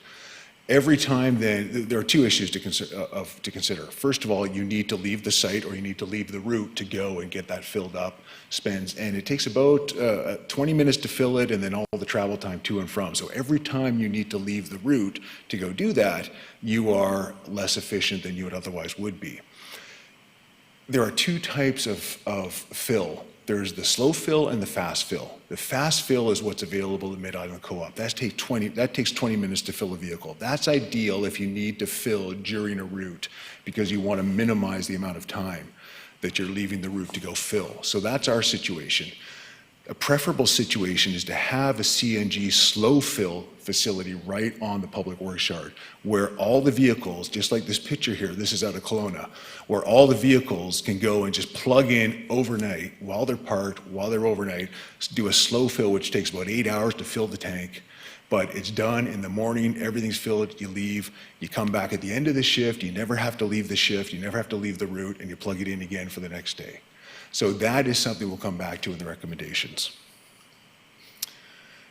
Another area then of challenges that we identified was it deals with the collection drivers. And I want to just, first of all, kind of state very clearly when I say it deals with the collection drivers, the drivers themselves are awesome. And I did actually go out on 2 routes. It was quite an experience, I have to say. Go out on 2 routes, ride-alongs with a couple of the drivers. It was really a great experience because I saw very much firsthand their attention to detail, their pride of work, and I saw just being around the Public Works Yard as well, this kind of esprit de corps, this real pride of work and pride of team, which was great to see. The issues we see, though, are twofold. One is the overtime. Because we approached the service in a very streamlined fashion, we tried to limit the number of workers that had to, we wanted to minimize not only the number of vehicles, but the number of workers as well. And there's good reason for that because we always want to keep costs low. The consequence, though, when we try to deal with the increased solid waste volumes that have resulted not only from the transition to automated and the larger carts, but also because of COVID, we see that we have had significant increases in overtime, and that just adds to the cost. But also, as importantly, it really adds to the costs, if you will, for the individual workers.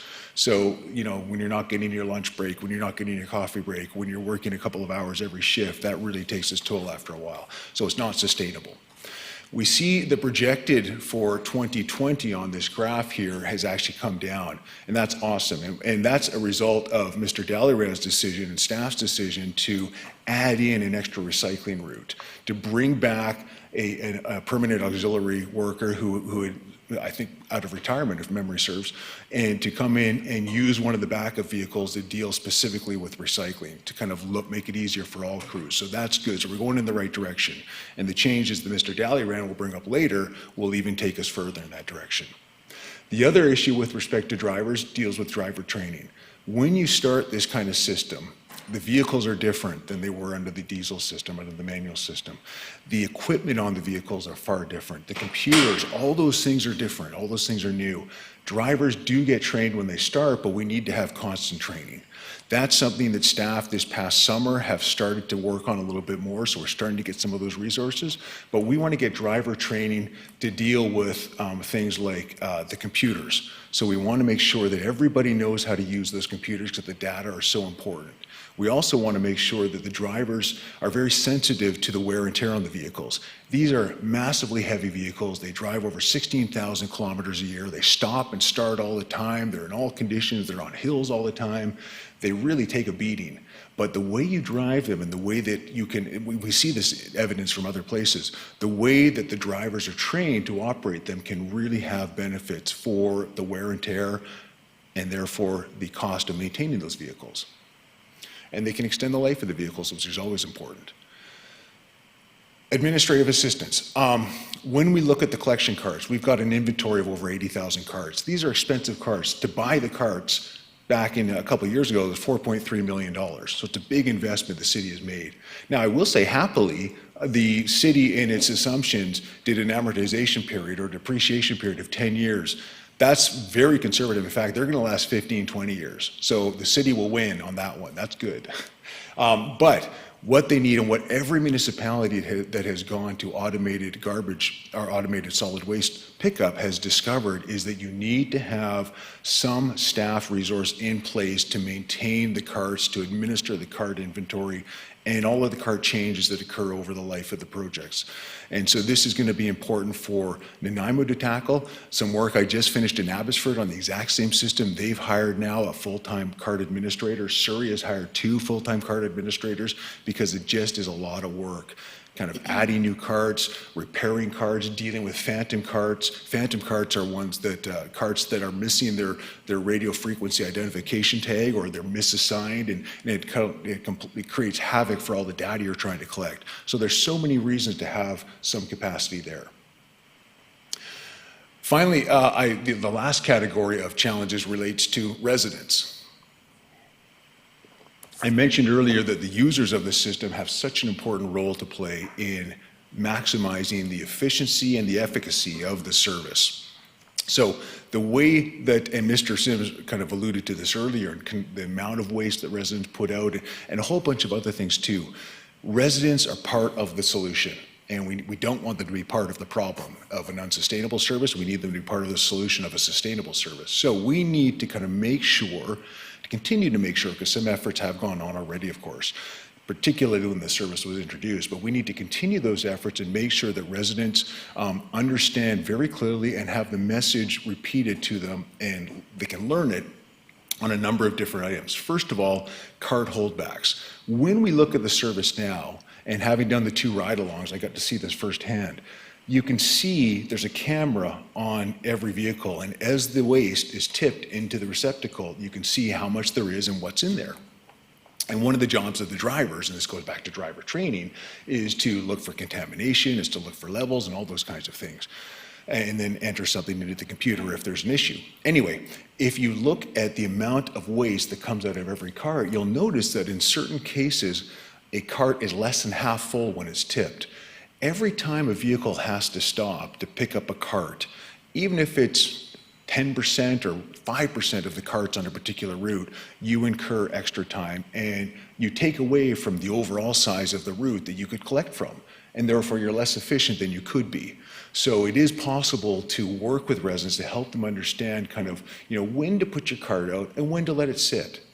And we know with organics, because we collect organics every week here, we're not going to have the same problems that we'd have in other places where it's every other week related to kind of things rotting in the green bin and all that kind of stuff. We've got an advantage here and we can take advantage of that advantage. Cart placement, this is a big one. A lot of time spent at the outset of the service a couple of years ago on how to place your carts. I noticed when I was on the ride-abouts with the 2 drivers, there still are a lot of issues with cart placement. One of the things which is really neat, though, I did notice one street where everybody had lined it up perfectly, and we just whipped down that street, and I said to the driver, like, why is it like this street's perfect? He goes, if you get 5 people who do it, the whole street mirrors it. Everybody copies. And so in the corollary of the opposite is true as well. If you've got kind of misplaced carts, then everybody's got misplaced carts. It's not a priority. And when you have misplaced carts, it sounds a little silly, I know, but when you have misplaced carts, it means that the truck needs to reposition itself, which takes time, or worse, the driver has to get out and move the carts, which happened on one of the routes I tagged along on. And that defeats the value of an automated system. Cardboard. And Mr. Dalyran is going to talk a little bit more about this as well, but when we look at cardboard, huge amounts of cardboard under COVID. And again, this goes back to the buying habits, the home delivery of all the goods that we used to go to the store to get when we weren't afraid to leave the house. So we see cardboard being added to the system in great quantity, not only in Nanaimo, but elsewhere as well. And that can be very problematic when the cardboard is not collapsed properly, put into kind of the proper sizes. Cardboard really mucks up the recycling system on the vehicle and also in the processing area. Contamination. Recycle BC allows a maximum of 3% by weight contamination in the recyclables. Nanaimo and every other municipality is above that and double that easily. And that's so we're not alone in that respect, but we do anticipate Recycle BC will start to clamp down on that and will start to assign penalties, and that's very costly. So there are opportunities to work again with residents through our zero waste coordinator to help them understand what goes in and what doesn't go in. And finally, demand management. This goes back to a point Mr. Sims mentioned at the outset, and that is that the best way to make this system sustainable, efficient, and affordable is to reduce the amount of waste that households put out of all streams. So reduce is the first of the 5 R's. We've got a zero waste coordinator who has spent a lot of her time as by necessity as of late dealing with responding to some of the issues that have arisen as a result of COVID. Not COVID specific necessarily, but kind of some of the workarounds and processes that the city has had to put in place because it can't have face-to-face contact. So we now anticipate that that position is going to be able to shift over and deal more with demand management, and that's going to be very important. Madam Chair, finally, I'll just kind of lay out the recommendations if I could. The first deals with route optimization. To make the system work really well, to make it sustainable, we want to maximize the capacity of the vehicles, kind of maximize the capacity of the system given the fleet, given the labor, the shift constraints, so we have 8-hour shifts, that's in our collective bargaining, collective agreement, that's not going to change anytime soon. The volumes of material, the household numbers, the participation, that is the percentage of households that put carts out every time, and the driving distances and a bunch of other factors. And we want to minimize the need for additional vehicles, labor, overtime, and tipping. That is the number of times we have to go and tip our loads at one of the end facilities. So the city has, I talked about the data earlier, the city has collected and analyzed 2 years of data. And when I say the city, I'm referring to Mr. Dalyran. So he has collected and analyzed 2 years of data, and these spreadsheets are quite impressive, I must say. And he's come up with a proposed route configuration, a number that I've looked at and I really believe makes a lot of sense. And what it does in essence is to change the number of zones and change the number of routes per zone and focus on having more routes to deal specifically with recycling, because we know, going all the way back to that earlier slide of the tickets, we know that the recycling and the volume of that waste stream is what's creating the biggest issues for the system's efficiency. So the first recommendation refers to Mr. Dalyran's route optimization, and he'll be making a presentation on this. The council endorsed the 10-zone route optimization proposal developed by staff for implementation in January 2021. And the council directs staff to advance the hiring of an additional refuse collector operator, that is driver, from July 2022 to January 2021. So already in the budget, we have the hiring for July 2022. What I've recommended is that additional body be put up front to help with the route optimization. That'll still be better for the city, in my view, to do that. Cart management, we talked about carts. I made the point that all municipalities have realized the need for ongoing cart management. The recommendation, Madam Chair, here is that council directs staff to create an administrative position, a 0.5 FTE, to manage the collection cart inventory. Talked about driver training, some training done already, some ongoing. Further targeted training would be helpful to address a bunch of different issues, and we see these issues in this recommendation.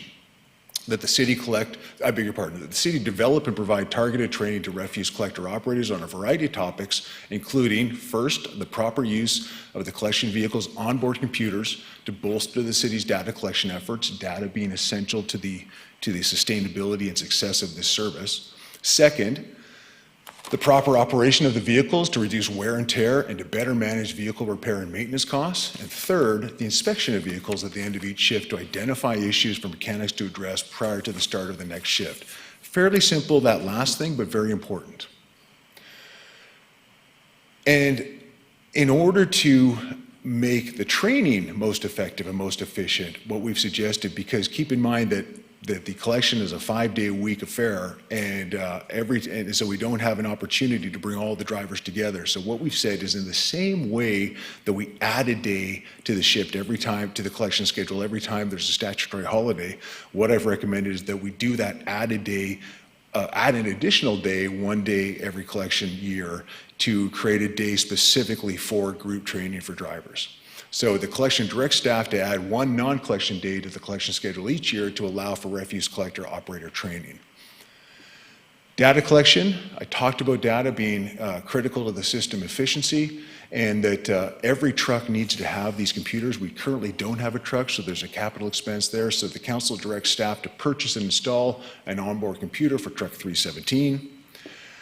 Resident education, I mentioned how residents have a key role to play in making the service efficient.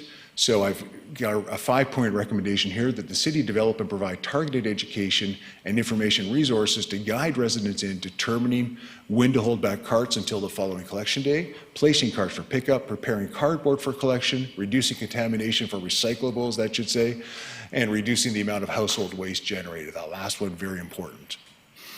Very quickly, Madam Chair, beyond 2021, because we are looking not only at getting over this current hump, but looking to keep the system efficient over the long term and making it a success, adding to its success, indeed. So first, that the city examine the potential to diversify its collection fleet by including single-load vehicles in future year, either in addition to or in place of end-of-life split-load vehicles for the collection of high-volume streams such as recycling. So in a lot of other places, they'll use a mix of different vehicle types, some single load, some split load, and they'll use the single load where it makes most sense to get that total capacity focused on a particular stream, in our case, recycling, which is the most problematic from a capacity perspective. The city used a 7-year amortization period in its capital planning for new collection vehicles. In the assumptions in the business case, the city chose to use a 10-year. That's going to be problematic in my view because this industry standard is 7 years. So by the end of 7 years, they're fully amortized. The last 3 years, you're going to have higher maintenance costs. So it's better to kind of plan it with the 7 years. That the city incorporate into its future redesign of the Public Works Yard a fleet facility that can accommodate the city's CNG collection vehicles. So redesign then, when you do your new Public Works Yard, which I understand is sometime in the next 5 years, make sure that the maintenance facility there can accommodate CNG vehicles, so you're not having to send them off site. That the city incorporate into its future redesign of the Public Works Yard a slow fill CNG fueling facility with sufficient capacity to fuel the city's entire CNG collection fleet. So again, so that we can do that overnight and not have to take vehicles off the routes. And that the city explore the potential to alter shift times for vehicle mechanics to enable collection vehicles to be consistently maintained and repaired outside of collection times. Madam Chair, that is my presentation of the report, and I know that Mr. Dalyran is going to pick up on a particular aspect in there as well, but I'm more than happy to answer any questions committee may have. Great, thank you very much. Councillor Armstrong. I just have a question. I never saw a cost-benefit analysis. Did you do one? Cost-benefit analysis for the vehicles or for the different For recommendations? All of it. Yeah.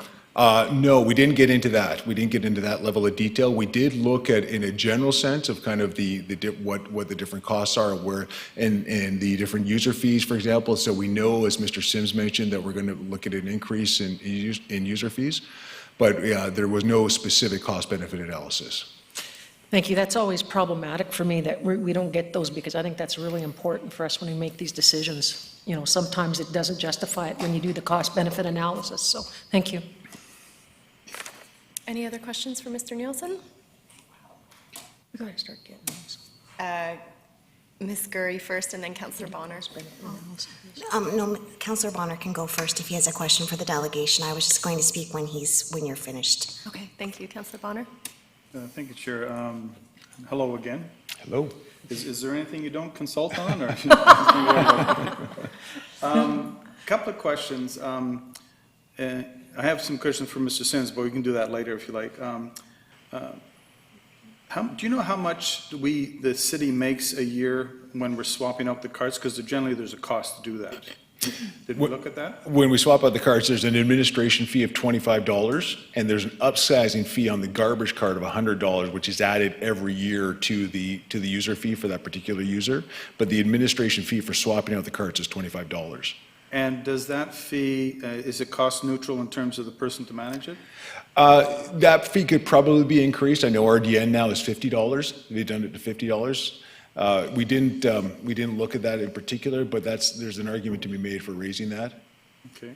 And I was interested in the concept that we fill up these trucks, and I didn't realize that they're not full completely when they go to dump, right? But that makes sense. Mm-hmm. So in the work that you did you look at the possibility of having like using the city works yard at, say, on Labio as a depot to dump, say, the recycling, which I'm sure is filling up faster, and then put that in a truck and run it out to 10th Street?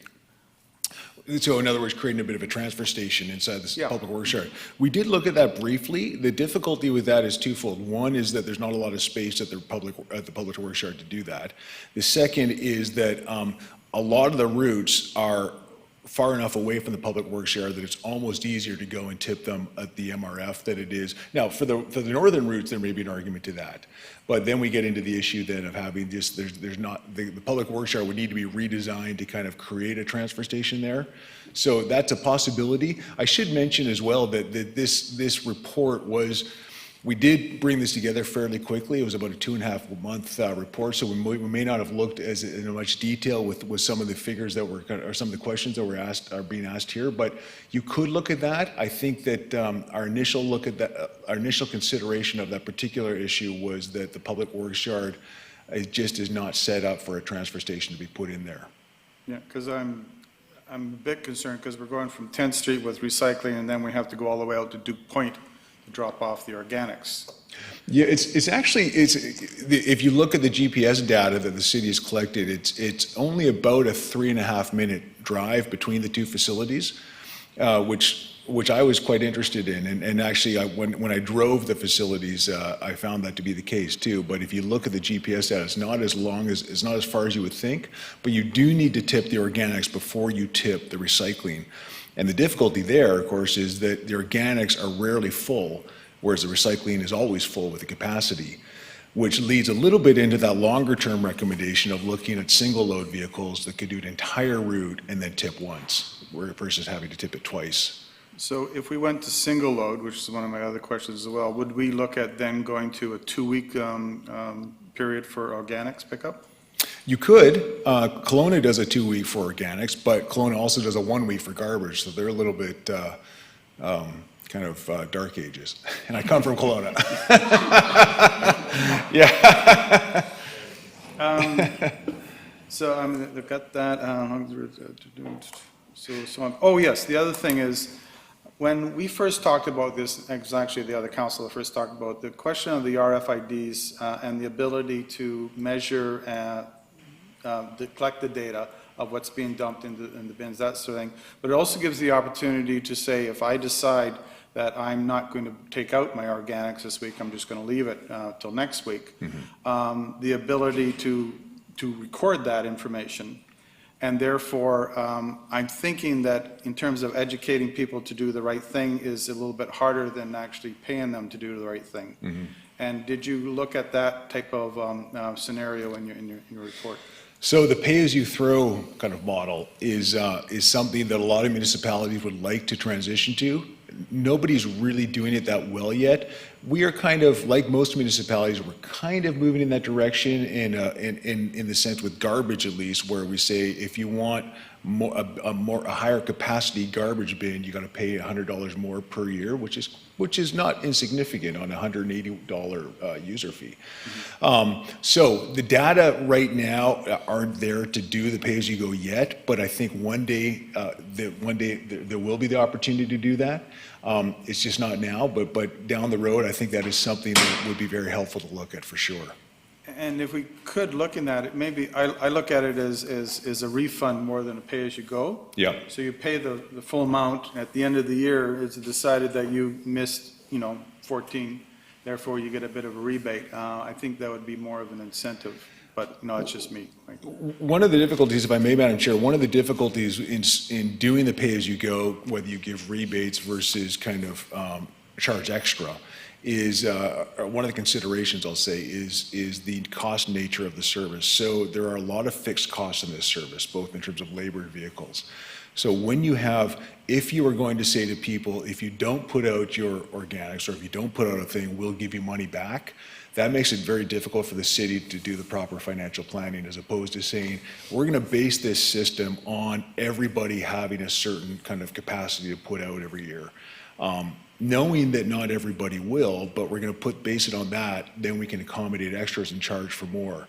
So it would almost be, it would be a good analysis to do, but I would almost think it might be safer from the city's perspective, from kind of a cash flow management perspective and a financing perspective, to say we're going to give everybody kind of a low base rate, and if you can do it within that, great. If you don't need that much, that's on you, that's awesome, but we're not going to give you a rebate. But it's low enough that that is a good price, and then if you add more waste, then we're going to add to your cost.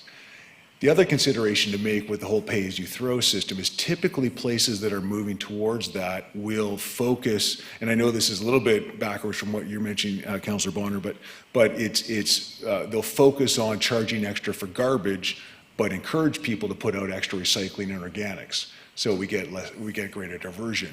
And I think what you're suggesting, Councillor, is to say, well, that's great, but let's also reward them for not putting out the other streams too.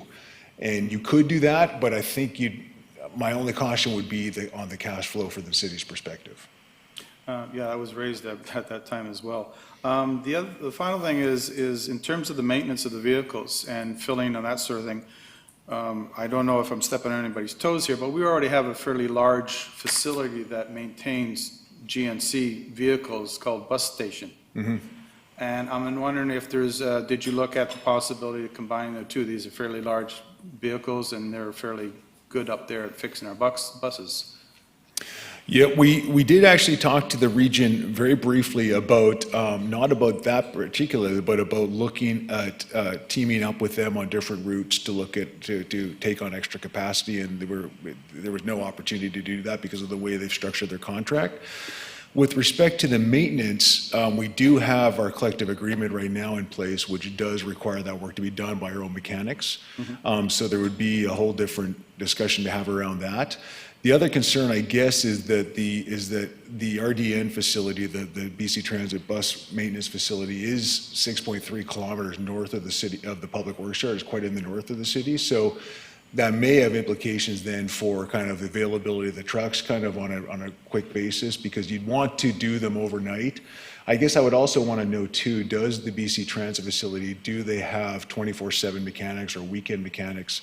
If they had the weekend mechanics, then I think there'd be a real incentive to kind of look a little more carefully at that, because right now we've got weekday mechanics whose shifts typically overlap, except for some changes that have been made recently, which have been very good changes, tend to overlap the same collection times, and so you just don't get good efficiencies then, because you can only maintain your vehicles the same times they're supposed to be out on the routes. So if there were opportunities to look at BC Transit's facility, both from a labor relations collective bargaining perspective and also from an availability on the weekends to kind of look at maintenance, that would be certainly something to consider.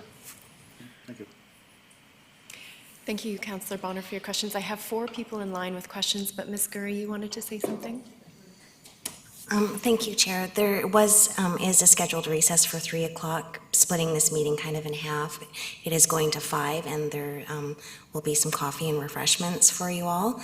So perhaps when Mr. Nielsen is done would be the appropriate time, and then before the next presentation. Thank you, Ms. Gurry. We have 3 people on the speakers list. Councillor Turley, you're up first.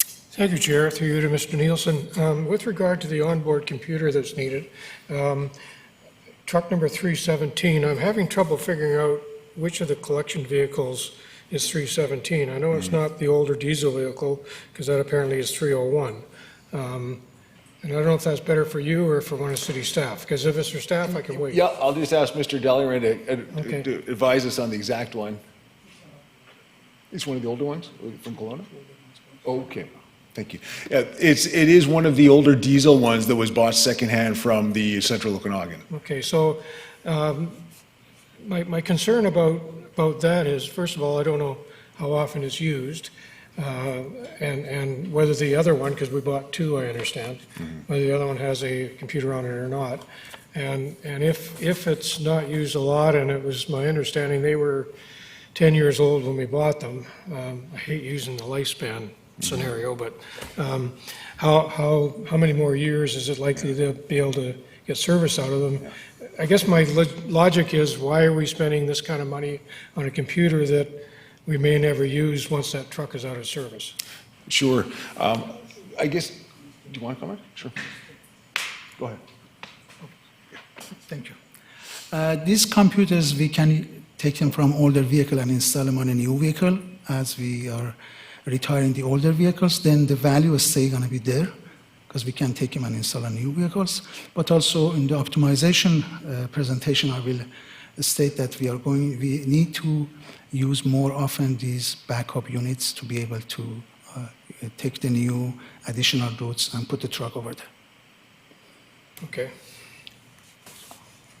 Councillor Turley, do you feel that answers your question? I didn't quite understand the answer, Well, but maybe I can just reiterate it if I could, Madam Chair. Please, So, sure, right now, the vehicle, you're quite right, is an older vehicle.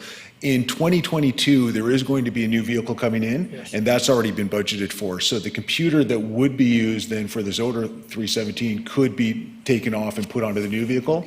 So that might help with a little bit. that's what I was hoping the answer would be. Yes. Thank you. Okay.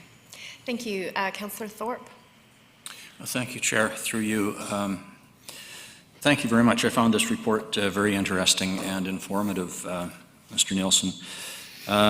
And recognizing that there is no motion on the floor, I'll tell you that I on the whole, really like your recommendations, and I think resident education is going to be really crucial as we move forward. I was very concerned about the overtime costs and the vehicle maintenance costs, and I give the previous council credit for instituting this program of automated pickup, but I know it was done with a lot of kicking and screaming, literally in some cases.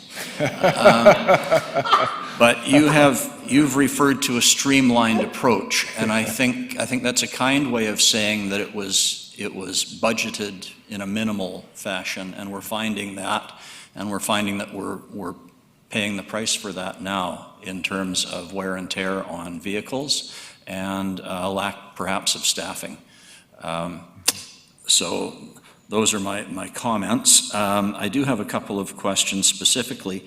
You mentioned capital planning for a new collection vehicles, and I'm wondering, first of all, should we be planning as well for eventual replacement of those 80,000 carts, which seem to take quite a beating, I've noticed, as they are picked up and dropped down again. That's going to be a significant cost down the road. Any thought given to that in the long term? I agree with you. Thank you through the chair, if I may, to Councillor Thorpe. Thank you very much for and by the way, I do agree with your earlier comment about minimal versus streamlined.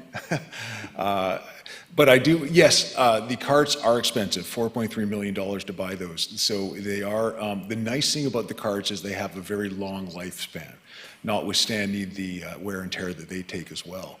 So we're finding in a number of places, it was standard to amortize them for 10 years. We're now finding that's moving to 15 years. In some places, it's even 20 years. So there's quite a bit. I, for example, being in Kelowna, I'm now on year 21 of my carts. And maybe I'm particularly kind to them, I don't know. But anyway, but to your point, yes, from a capital planning perspective, there is money being put away, I understand, every year as part of that planning to make sure that once that amortization is done, we can continue to replenish those. And I think that the city will benefit from that because, again, right now we're dealing with a 10-year amortization period that can be extended. Thank you. And if I may, a second question. And I think in fairness, this might relate more to the next report that we're going to get. But again, replacement vehicles. Mm-hmm. And our next new vehicle is not scheduled until over a year and a half from now in July of 2022. Mm-hmm. And basically my question is, can we wait that long? Well, thank you very much for the question. It's an excellent question, and the short answer is we have to. And that is because it takes 18 months to order a vehicle and have it delivered. So that is the industry time these days because it's such a popular and successful service that lots of municipalities are emulating it, and so we're seeing just such a backlog of orders from providers. Now, you could say, well, do we get a secondhand vehicle from another place? Which is what we've done really to kind of have our two vehicles in place from the Kelowna area. So we think that we're going to be okay by relying on the 3 backups that we have. It's a good ratio of backups. Typically, the rule of thumb in an automated service is anywhere from 10 to 20% backup, so backup capacity. So if you have 5 vehicles, you want half a vehicle or another vehicle. You want 6. You want to have one full one in backup. If you have 10, you want at least 11, possibly 12. We right now have 9 vehicles plus 3 backups. So by moving one of those to kind of a constant shift, we should be okay. It's going to be a little bit costly to maintain them, as they already are, because they're older vehicles. And one truism is, as the vehicles get older, whether they're diesel or CNG, you're going to kind of get increased costs in terms of maintenance. So that's something that is probably better for the city to incur than by looking to buy a secondhand vehicle, because any secondhand vehicle you get is going to be at least 7 years old, because it's going to be living out its full amortization period or wherever it is. So you're not going to get a great savings on those. So I think that you're better off, which is what the city's doing, to order the vehicle now, have it come in 2022, and in the interim, use the 3 backup vehicles to cover the load. Great. Thank you very much. Thanks. Councillor Geselbrock. Thank you, Chair. Just really very quick question. Thank you for the report. It's very informative. I'm just curious, what's the rough cost of installing a CNG fill-up station, like roughly? The CNG fill-up station, one of those, it can be expensive, but Fortis will actually work with the city to provide that. So in most cases, for example, the work we just finished in Abbotsford, Fortis was going to pay. Abbotsfard went a different route and a different alternative fuel, but the full cost of that was going to be by Fortis. When we look at the Okanagan, Fortis just put in a facility there, the picture that you saw. And the contractor that won the contract in the Okanagan had to provide the land, but the actual facility was put in by Fortis. So since we have the land in the public works area and that's going to be reconfigured, we think that it would be cost effective to do that. Great, thanks. Okay, that's it for the questions. We don't have a motion on the floor. Thank you. Thank you Good very much. conversation. Appropriate time for a break, Ms. Gurry? Okay, let's say 10 minutes, so everybody back at 3:27, please. Good. Good.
Hi, Leonard Krogh here. I'm here with Karen Lindsay today. She's going to show me how to sign up for our app. Voyant Alert, the City of Nanaimo's emergency notification system.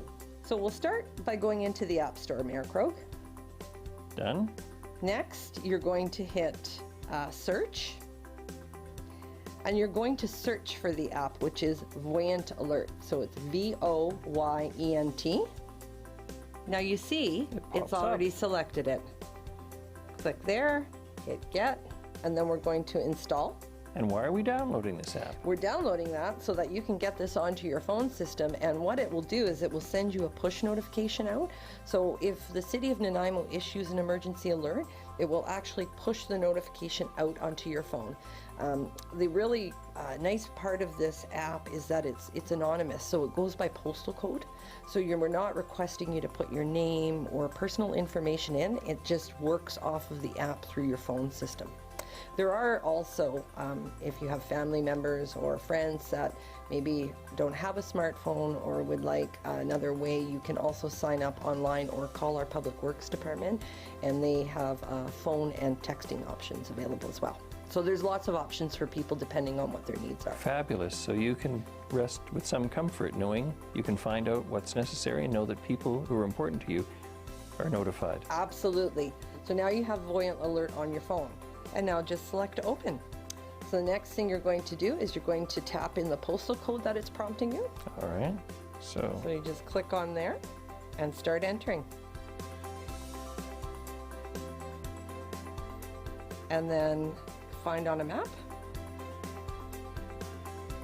So here you'll see the welcome page for the City of Nanaimo, and you want to subscribe to notifications, yes? Yes. Click that you agree to the terms, so click both to the yes for consent, and then hit next. And it's going to ask to either allow or not allow notifications, and you want to always allow. Always allow. Always allow. And the reason that is, if you don't allow, it won't push the notification out to you. So always allow. Always allow. And now you see here, you've got a message to accept that you've signed out. That's the two-factor authentication, and you're going to tap yes. And now you're in the system. Also, when you have a moment, we recommend that you pick your locations and sign up based on those locations, and then you'll get alerts from the City of Nanaimo. Karen, thank you. Everyone, sign up.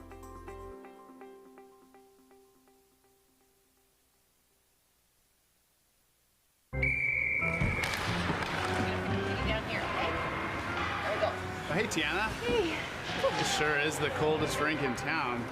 Thank you. Oh, yeah, buddy! Nice save, James! Wow, your goalie is keeping you guys in the game. Cheers. Cheers. Oh, man, that's hot. Sorry, that's the way I like it. Oh.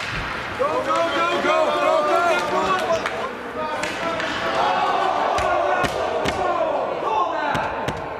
go! Penalty shot!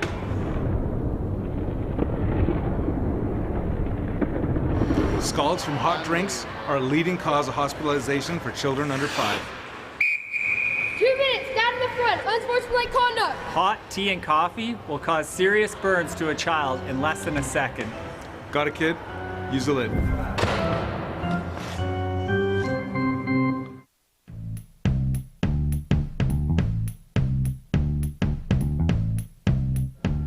What we have here is the Real Ice technology that was installed at the Nanaimo Ice Center. It allows us to use cold water from traditionally hot water that we used to use for making ice. Basically, the water will come in through the bottom, go in through a vortex idea, making the air bubbles microscopic in size, which makes a better, more dense sheet of ice. Differences that you'll see with the Real Ice is there's less snow developed, so that's easier for cleaning, and also it's a denser, harder, clear ice. So the ice skaters will certainly enjoy that. And the city plans to implement Real Ice at our other 2 arenas as well.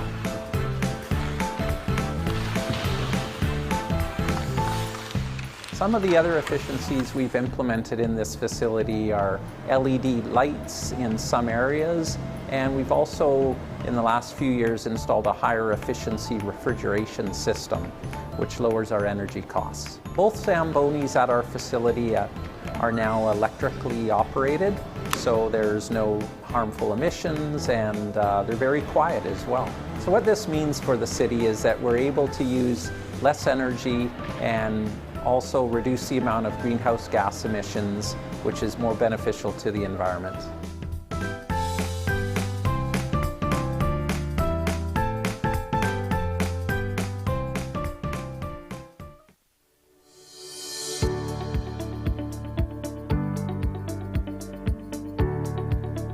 We're here at Bruce and Dundas.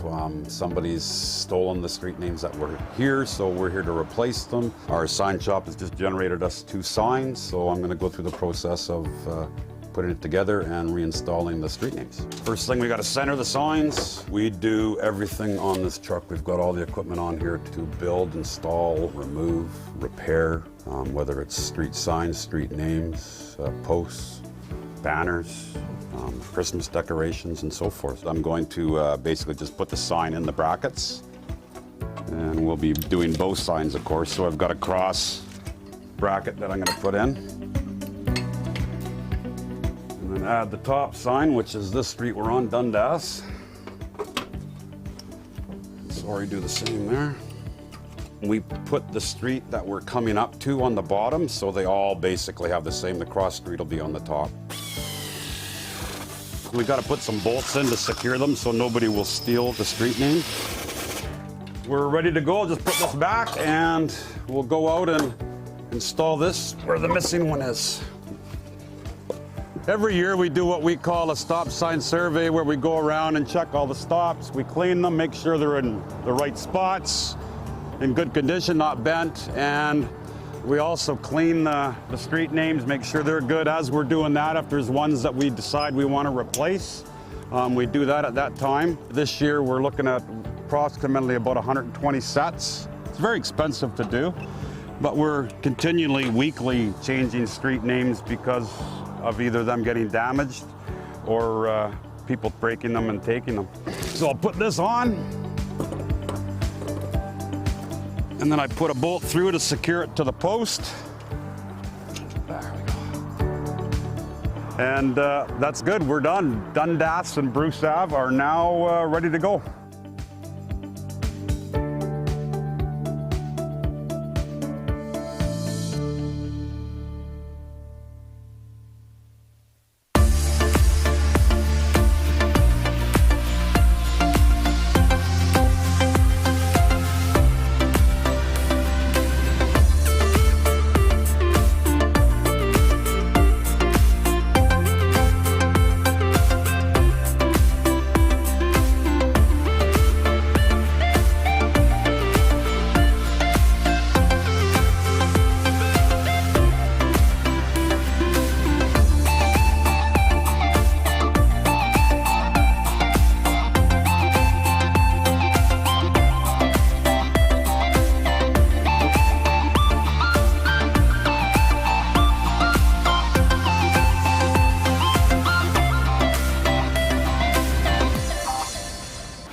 your guidance, we have a recommended motion stemming from Mr. Nielsen's presentation before we go on to Mr. Dalaran.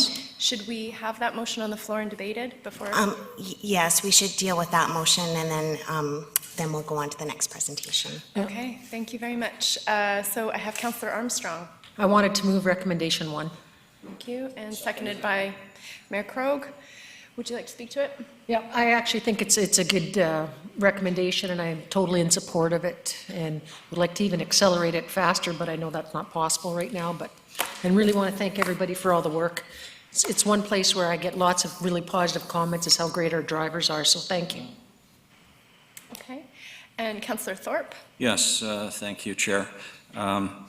I want to just go back to a comment that Councillor Armstrong made earlier regarding cost-benefit analysis, and I want to say that I really agree with that, and especially in the economic times we're in, I'm going to be looking very carefully at any recommendations that involve new positions and hirings. But having said that, I do support the recommendations in this, the recommendations in front of us, and I think that what we're talking about here is really one of the basic core services that this city provides to its citizens, and it is a public health service, and I think it's one of our priorities, and I think it has been minimally funded to do the job that it needs to do. So all of that is to say that I will support the recommendation. Thank you. Thank you, Councillor Thorpe. Councillor Turley. Thank you, Chair. This will be through to staff probably. So I'm just trying to get my head around the staffing issue. I understand that the new driver for the truck that's arriving in 2021 is going to be starting, in 2022 is going to be starting in 2021. And that I see, it's not in this recommendation, but somewhere in all of this information I saw that. Correct me if I'm wrong. So then we have 4 permanent auxiliary drivers. I wouldn't mind getting a definition of what an auxiliary driver is, because the question I would have is, are they fully utilized? And if not, is there potentially room for them to undertake some of the challenges that are regarding the carts? And I'm just trying to see if all of the capacity that we currently have is being used effectively, which I'm sure it is, but some of these other changes, I'm just wondering how they fit. So, thank you. Mr. Sims. Madam Chair, thank you. Good question. So essentially we have an allotted number of FTEs, full-time equivalents, in our current budget. So what the recommendations are in front of you, one of them is to add 0.5, a half FTE, for the cart management piece. The other one is to accelerate an FTE that's currently planned for 22 into 21. The permanent auxiliary staff are those that are attached to Public Works but aren't necessarily guaranteed positions. So we don't necessarily, they're not, how would you say it, they're not in the budget for an FTE. So when one of the regular drivers is off for vacation or illness, then we can pull in one of the permanent auxiliaries to replace. So I hope that's it in a real quick nutshell. Does that answer your question, Councilor? yes. So if I could just clarify, I'm not sure his mic is working, so I was having trouble hearing him. It's on. It's showing. Oh, okay, it's on. that's fine. Okay. He's just very tall.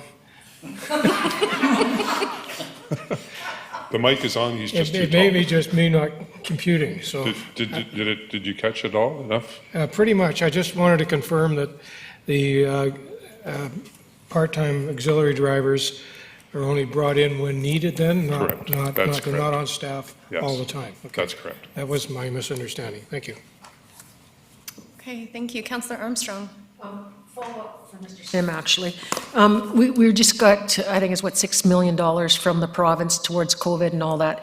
Would this fall under that, or would, especially with all the overtime that we've been spending, is there a way that we'd be able to access those dollars to fund this position because of the extra pressures put on by COVID? So one of the things that we're considering is potentially using the eligibility of this funding is such, it's a one-time deal, so anytime you add a position, that's an ongoing operational cost. However, the eligibility of such the program is such that we're hoping or thinking that it could be applied to the overtime that we've used this year in 2022, or some portion thereof that's attributable to the increase due to COVID. So that would sort of, we believe, fits into that eligibility. But it's early days and we're still digesting what all of the eligibility would be. Great, thank you. Thank you. Councillor Bonner? Thank you, Chair. Just one quick question. I'm in favor of the motion. I'm just would like to know that the increased costs of this motion will be borne through user rates and not through general taxation. Correct. Yes. Okay.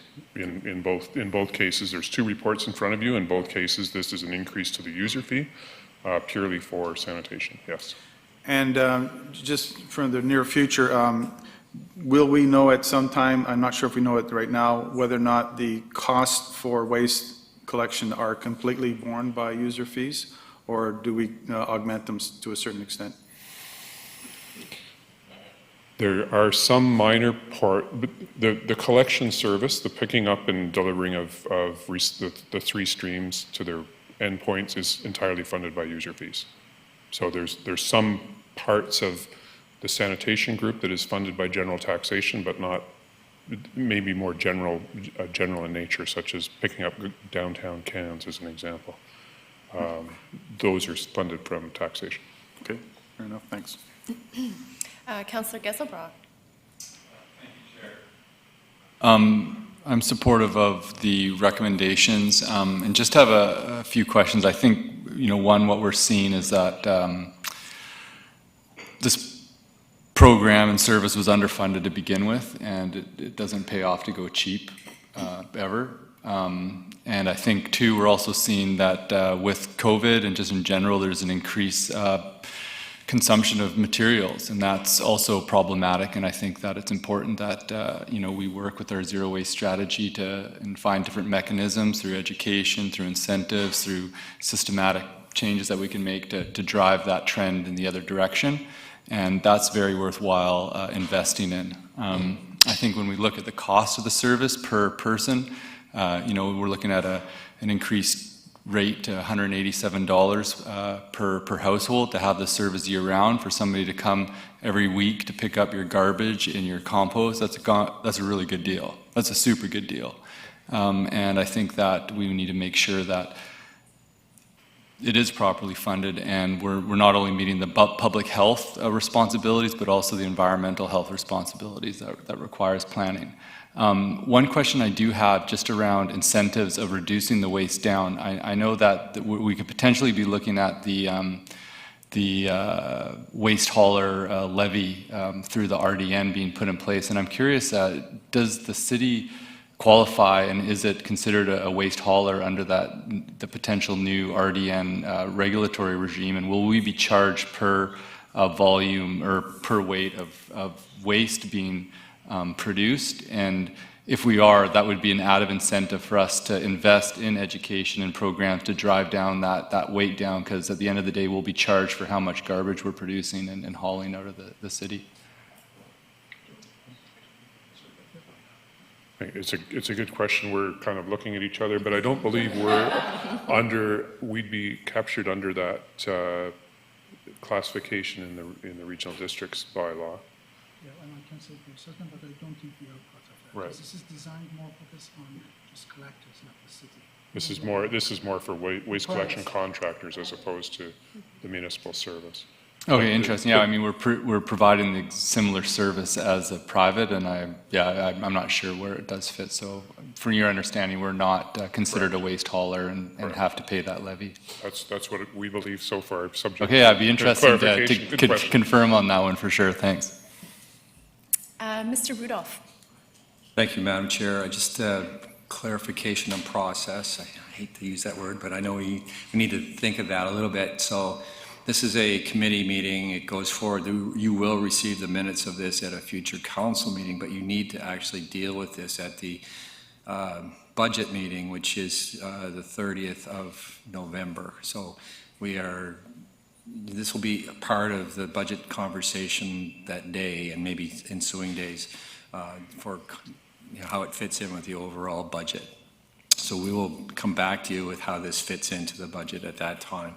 And I might also add that this business around the $6.693 million that the city was advised we would be receiving for the grant from the provincial government is there to replace and replenish our reserves and our revenues that have been lost. So we're giving you and other things, of course, related to COVID, and we are giving you a preliminary report on that for next week's finance and audit, again, for something for consideration as part of the budget deliberations when you go through and make your decisions on how to utilize those funds, because they're really going to be, there's going to be decisions around that in terms of how you want to do that, because we are delivering you a budget which is around the parameters of the 2 and a bit now because of the recent changes to the worker safety, but and the 1% asset. So all of this has to come to you as part of the budget so you can see it. So now you're getting you're conceptually endorsing it today, but the real decision won't ultimately happen until you do the budget on the 30th or on some of those other days. So you do have more time to digest it. Okay, thank you for that reminder. I believe we have a motion on the floor. Yes. Thank you. No one else to speak. I'd like to call the question. All those in favor? Opposed? Okay, that's unanimous. Thank you. And just a time check for council. We have an hour and 15 minutes to get through 4 hefty agenda items, so just keep that in mind as we're asking our questions. So Mr. Dalaran, you're up. Thank you. I try to make it as quick as possible. I just read through them. That wasn't for and- you, that was for us. Oh, sorry. You take as long as you need. And I just need to thank both Mr. Sims and Mr. Nielsen to make this happen in a very short period of time, to go through all this review and providing this opportunity for us to come in front of council and provide these reports. The focus of this report is just optimization, and you see lots of numbers and figures.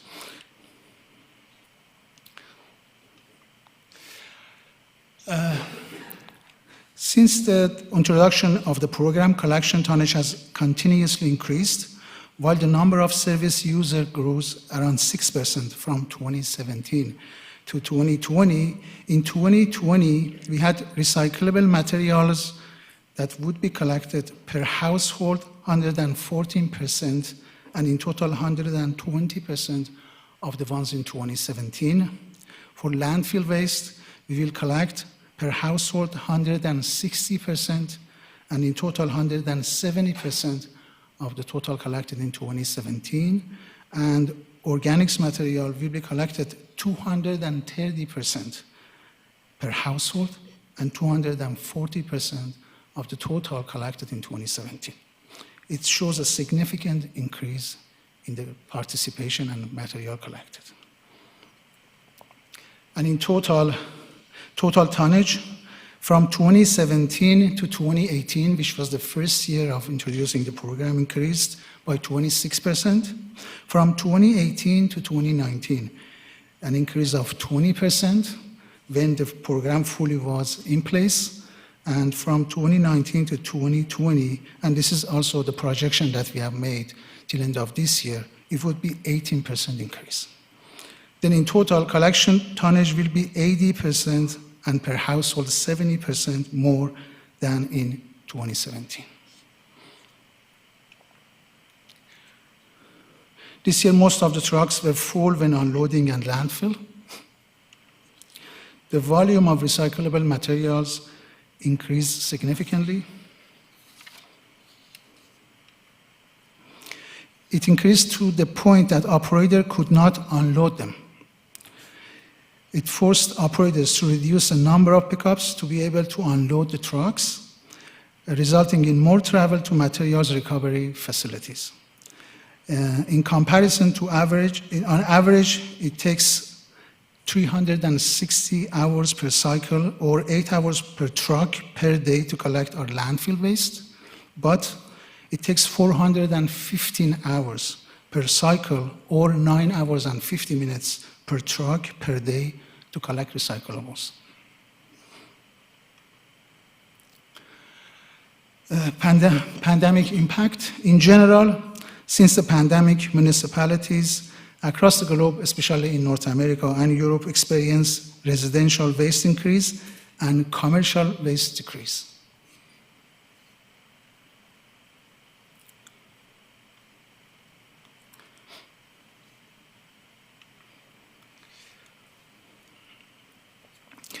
If we didn't have pandemic, that would be our normal growth.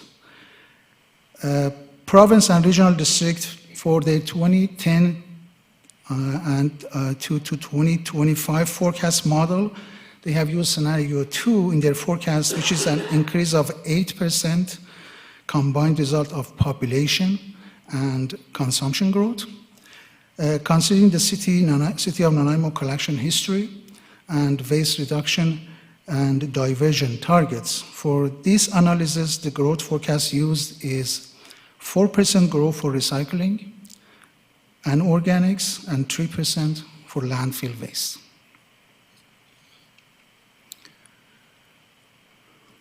Pandemic impact on growth.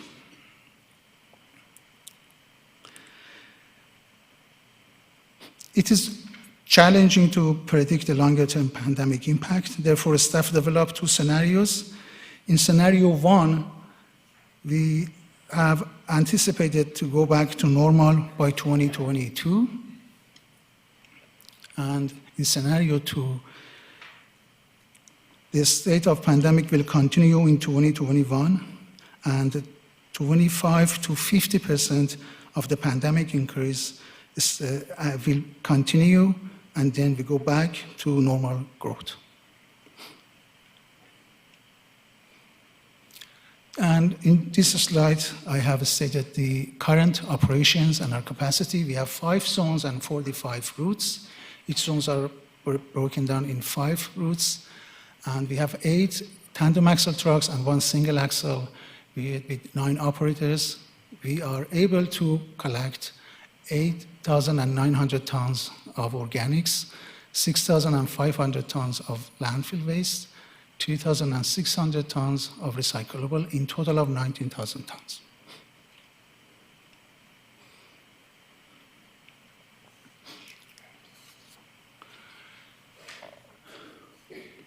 And here you see our capacity in comparison to the demand. Under scenario 1, without changing our operations, we need immediate increase of our recyclable collection capacity. In scenario 2, immediate need to increase recyclable collection capacity, need to increase capacity for landfill waste and organics in year 2023. And the optimization, in brief, is increasing the number of collection routes, will increase the capacity for all streams. And independent collection allows optimized capacity increase. Instead of increasing the routes from 9 to 10 for all streams, separating the collection and creating 5 landfill waste and 6 recyclable collection routes in each zone increases capacity where it's needed.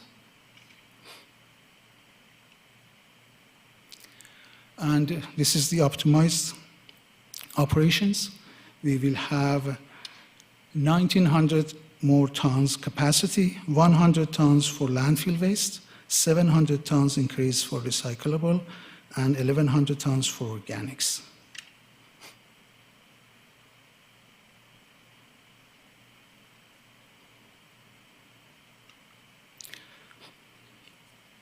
And these are both scenario 1 and 2, but after the optimized program is in place. In scenario 1, optimization creates enough capacity for the next 4 years, up to 2024. And in scenario 2, which we may have 25 to 50% of the pandemic impact continues, we will have enough collection capacity for next 3 years, up to 2023. Mr. Dallaran, I have a question from Councillor Armstrong. After. Sorry, Okay, thank you. Please go on.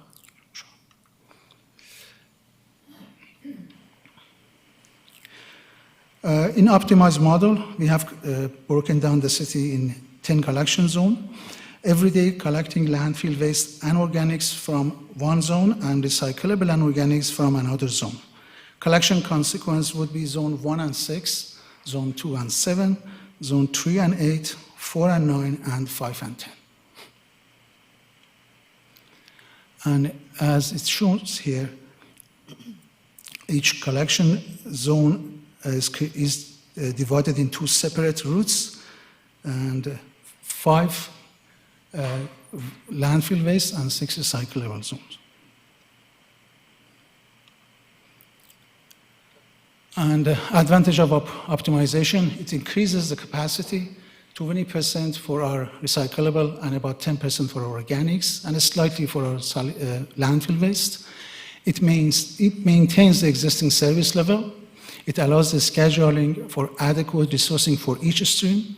It balances the workload while demand for landfill waste collection to recyclable materials as it's in balance right now, and reduces time spent in lineup at disposal facilities as we separate the operations. Every day, right now, at the end of every day, 10 or 9 trucks at the same time, they go to the disposal facility. By separating them, then half of the size, 5 or 6 trucks, depends on what stream, they go to the recycling disposal facility, and it's just shortened the lineup time and the amount of time that we are waiting to dispose our materials. It also reduces our overtime. It provides future capacity for diversion rate increase, as we are going to have more capacity for both recyclables and organics materials. And also it allows future acquisition of specialized and more efficient equipment for each stream independently.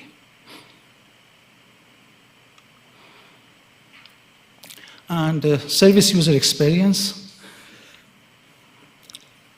The current collection schedule continues until January 15. A higher level of service will be provided through the transitional period from January 16th to January 24th, and then collection continues on the weekends of January 16th, 17th, and January 23rd and 24th. The new collection schedule will start on January 25. And with the exception of March, which we are proposing to have one non-collection day for staff training, the rest of the collection schedule would be as normal as it is right now. And in brief, we are going to break the city in 10 zones. Each zones 6 recycling and 5 landfill routes. We use the existing spare that we have in place, and until we have the new equipment arrives in 2020. We accelerate the hiring of refuse collector for January 2021 from July 2022. And there would be a transitional period from January 16 till January 24th, and no decrease in service level, and approximately $6 increase per user in 2025. Thank you. Councillor Armstrong. Thank you. Yeah, I do have to leave. So my question is, when you were talking about your education campaign, and I know it goes back to the other one, but it has an impact on the recyclables. You know, we do a lot of education with our citizens, but what about the businesses? Like, I mean, I ordered 2 pairs of shoes, and they came each in their own box, and then in another box, and then wrapped. Are we doing anything with places like Amazon to reduce their packaging? That is something that we should certainly look into, that because of the pressure was on us to make sure we can maintain the operations and provide the service this year. We haven't focused much on that part of our programs, but we are going to increase our public education, and also in some extent how we can take that to the next level, and not just individual as one municipal, but also collectively to approach these waste producers overall and these big sellers, especially the online sellers. Yeah, I imagine it's probably provincial or federal that would have to do that, but it couldn't hurt as a recommendation to start looking at how packaging is being done. Thank you, but I do have to leave. Thank you. Thank you. Any questions for Mr. Dalaran? Councillor Bonner. Thank you. Sorry, I didn't mean to say that like that. That guy over there, yeah. I'll be very quick. I'm On your charts here, I'm having a little trouble following this. Like, we're talking about a substantial increase in our recyclables and organics during the pandemic, but most of your charts seem to be completely level during the time of the pandemic, of which we're in right now. Like, I'm looking at slide on page number 8. Like all that one there, like, isn't that level part there right in the middle of the pandemic?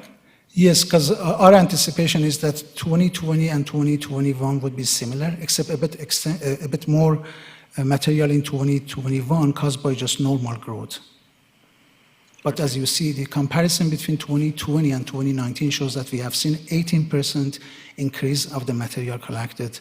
Majority of it started since the pandemic. Before that, the trend was almost leveled, but then we see a rapid increase on month-to-month basis. Okay, yeah, that's similar to, because I'm seeing this rapid increase, but that starts at 2017. Yes, that was a continuation when the program introduced. Every year, as I mentioned, the participation increased, the material collected, the volume and weight increased. But anticipation is after full implementation, you go back to normal growth, and which was the first 3 months of this year indicating that. But since the pandemic started, we saw that growth continues more than what it's supposed to be. And do you have any understanding of, I mean, we just didn't make garbage and recycling come out of nowhere. Is it the fact that the commercial operators now are producing less garbage, like we're not going to restaurants as often as we did, we're not, buying lunch during the day because we're all working at home? Yes. Do we have any of those figures? I don't have the stats, I haven't reached out, but usually the private sector, they have some challenge releasing the statistics, especially in the short period of time to us. But statistics from other municipalities and RDN shows that commercial sector, they have produced less, and residential sector more. And finally, if I may, just quickly, so at the end of this, when we're all done, at the end of January, we're still going to be seeing pickup once a week and rotating, alternating recycling and garbage. Yes, I can explain it in more details. Right now, every week we send 9 trucks out. They go to the same zone. Each of them collect 1 route, 9 routes in each. And then the next week, from same area, they collect the alternative material. For example, if this week we collect landfill waste and organics, the next week we're going to collect recyclable and organics. It would be the same for the end user, nothing changes. But what happens, it adds a layer of complexity in our operations. Every day we're going to collect from two different zones. One zone we are going to collect recyclable and organics. In another zone, landfill waste and organics. And in the recyclable zone, we will have 6 routes and 6 trucks and operators. For landfill, we will have 5. Okay, thanks. Thank you. Councillor Geselbrecht? Just a question. One, that's tons per year, like of our total disposal of those streams, right? That is correct. Okay. And just the other question I had was the route optimization study and figuring out what we needed to shift. Did the data that we've been collecting over the last 2 years help support that? Like, was that a big part of being able to do that calculation and analysis? Of course. We had 2 sources of data that we have collected. One was coming from the volume and weight of the materials was disposed, combination of the tickets we got from our trucks and also monthly reports coming from our disposal facilities. But also we have collected the information from our computer system or carts management, which is kind of asset management system for our operations. Mm-hmm. On average, for example, the data that I have analyzed was I broken down in 2 pieces before and after pandemic. Since pandemic, I have analyzed more than 1 million field or row of information collected from our system. And prior to that, it was close to 1.1 million pieces of information prior to pandemic. Then the figures and numbers and analysis done to come to this conclusion was based on the actual facts that the data was collected from our automated cart system management or the computer that we have on our trucks, but also the statistics we got from our disposal facilities. Great, wonderful. Thank you. Thank you. Councillor Brown. Thank you, Chair. If appropriate, I'd like to move the recommendation. Seconded by Councillor Bonner. Discussion? Do you want to speak to it? Okay. All those in favor? No opposition. Thank you very much. Thank you. Thank you for attention and for your time. Okay, on to environmental responsibility. Councillor Brown and Councillor Geselbrecht. Thank you. Do you have a clicker?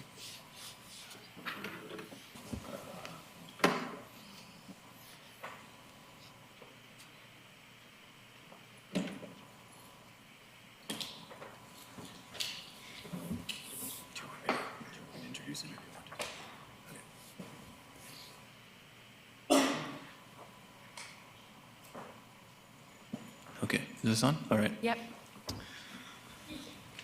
All right, thanks everybody. And I hope you all had an opportunity to watch the video that was distributed, I believe, by email and also in the agenda package. Unfortunately, we cannot play it here tonight without, or this afternoon without the creator's permission, and we weren't able to get that in time. So maybe at a future date, but just a little bit of history about this. I think Ben and I first started connecting on this idea probably early summer, as it was sort of gaining traction and just as an interesting idea.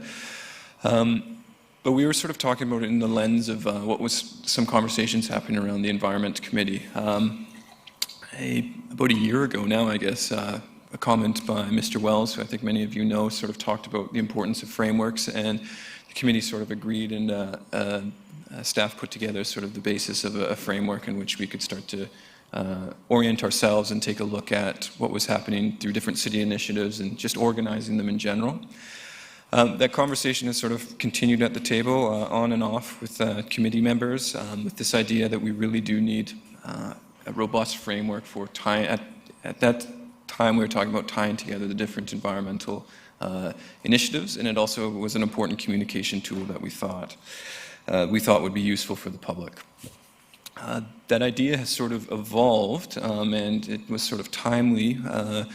Councillor Geselbrecht, Councillor Bonner, and Councillor Martman, all four of us were invited to attend a Zoom conversation put together by some folks in the business community that many of you know, with two women that were helping the City of Amsterdam adopt this idea of the donut economic model to some of the ongoing work Amsterdam's doing. And it's quite an interesting initiative. It includes the city and it includes many, many partners, and I think we all benefited from that hour discussion.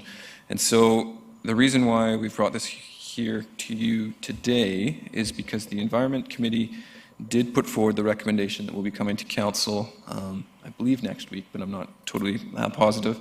The recommendation was that the City of Nanaimo adopt the donut economic model as a cohesive vision for all city initiatives and planning processes focused on social and environmental sustainability as defined by the model, and be supported by a localized, objective-based, and evidence-based framework through the Reimagine Nanaimo process.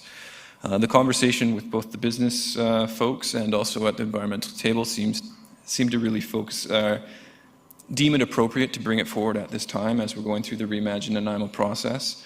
An important element that the two women leading the Zoom call mentioned, that people can get really hung up on where do you start with this, and you just start where you are, and things will start to fall into place. Thinking about what we're doing and some of the values, and we'll show them in the slide here, and as we start to go out to the community, there probably is an optimal time to bring forward such a framework that really visualizes how different city initiatives come together and how we can orient towards the future. So this is just a quote from a book that it turns out both Councillor Geselbrecht and I have read, just around the importance of frameworks. So I'm not going to read it, but I think you had time to look at it, and I will turn it over to Councillor Geselbrecht here to talk about the importance of frameworks.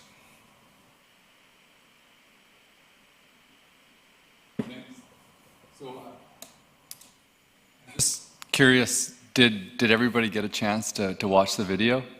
Okay, great.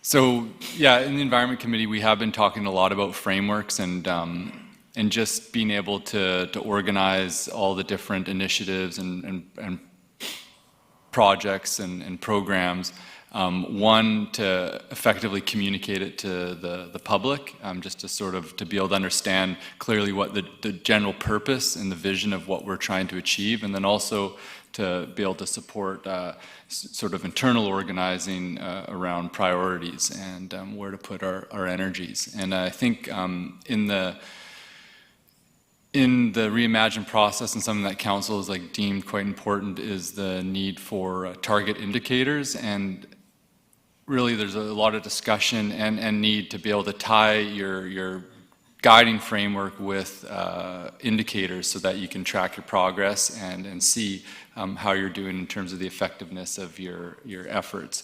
And so that really is what is important with frameworks, and to have very clear sort of aspirational and objective-based goals so that it's clear the direction that you're going and you're able to measure your progress. So, and I think that's something that the donut economics model, I think what it does, and really eloquently, is it brings a broad vision of what we're trying to achieve at sort of the large societal level in terms of addressing the current challenges we have around meeting ecological environment limits, and also addressing the social pressures we're facing of increasing inequality. And what it does is it takes those big picture ideas, puts it into a framework that's easily attachable to objectives that then, through a process, you can downscale it to whatever level of organization you are, in our case, a city.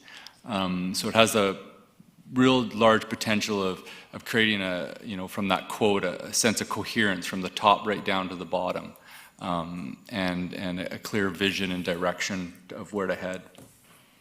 Yeah, so what is the donut? The donut is really defined by two boundaries, the top portion being the ecological ceiling, or the planetary boundaries, and this is really the environmental goals. The inner circle is comprised of, and so just to be clear, that ecological ceiling was based off work by planetary scientists. The social foundation is the inner circle there, and that's, those are the things we all know about: water, food, shelter, access to education, all sorts of things that are needed for individuals to thrive, and that those are modeled after the Sustainable Development Goals.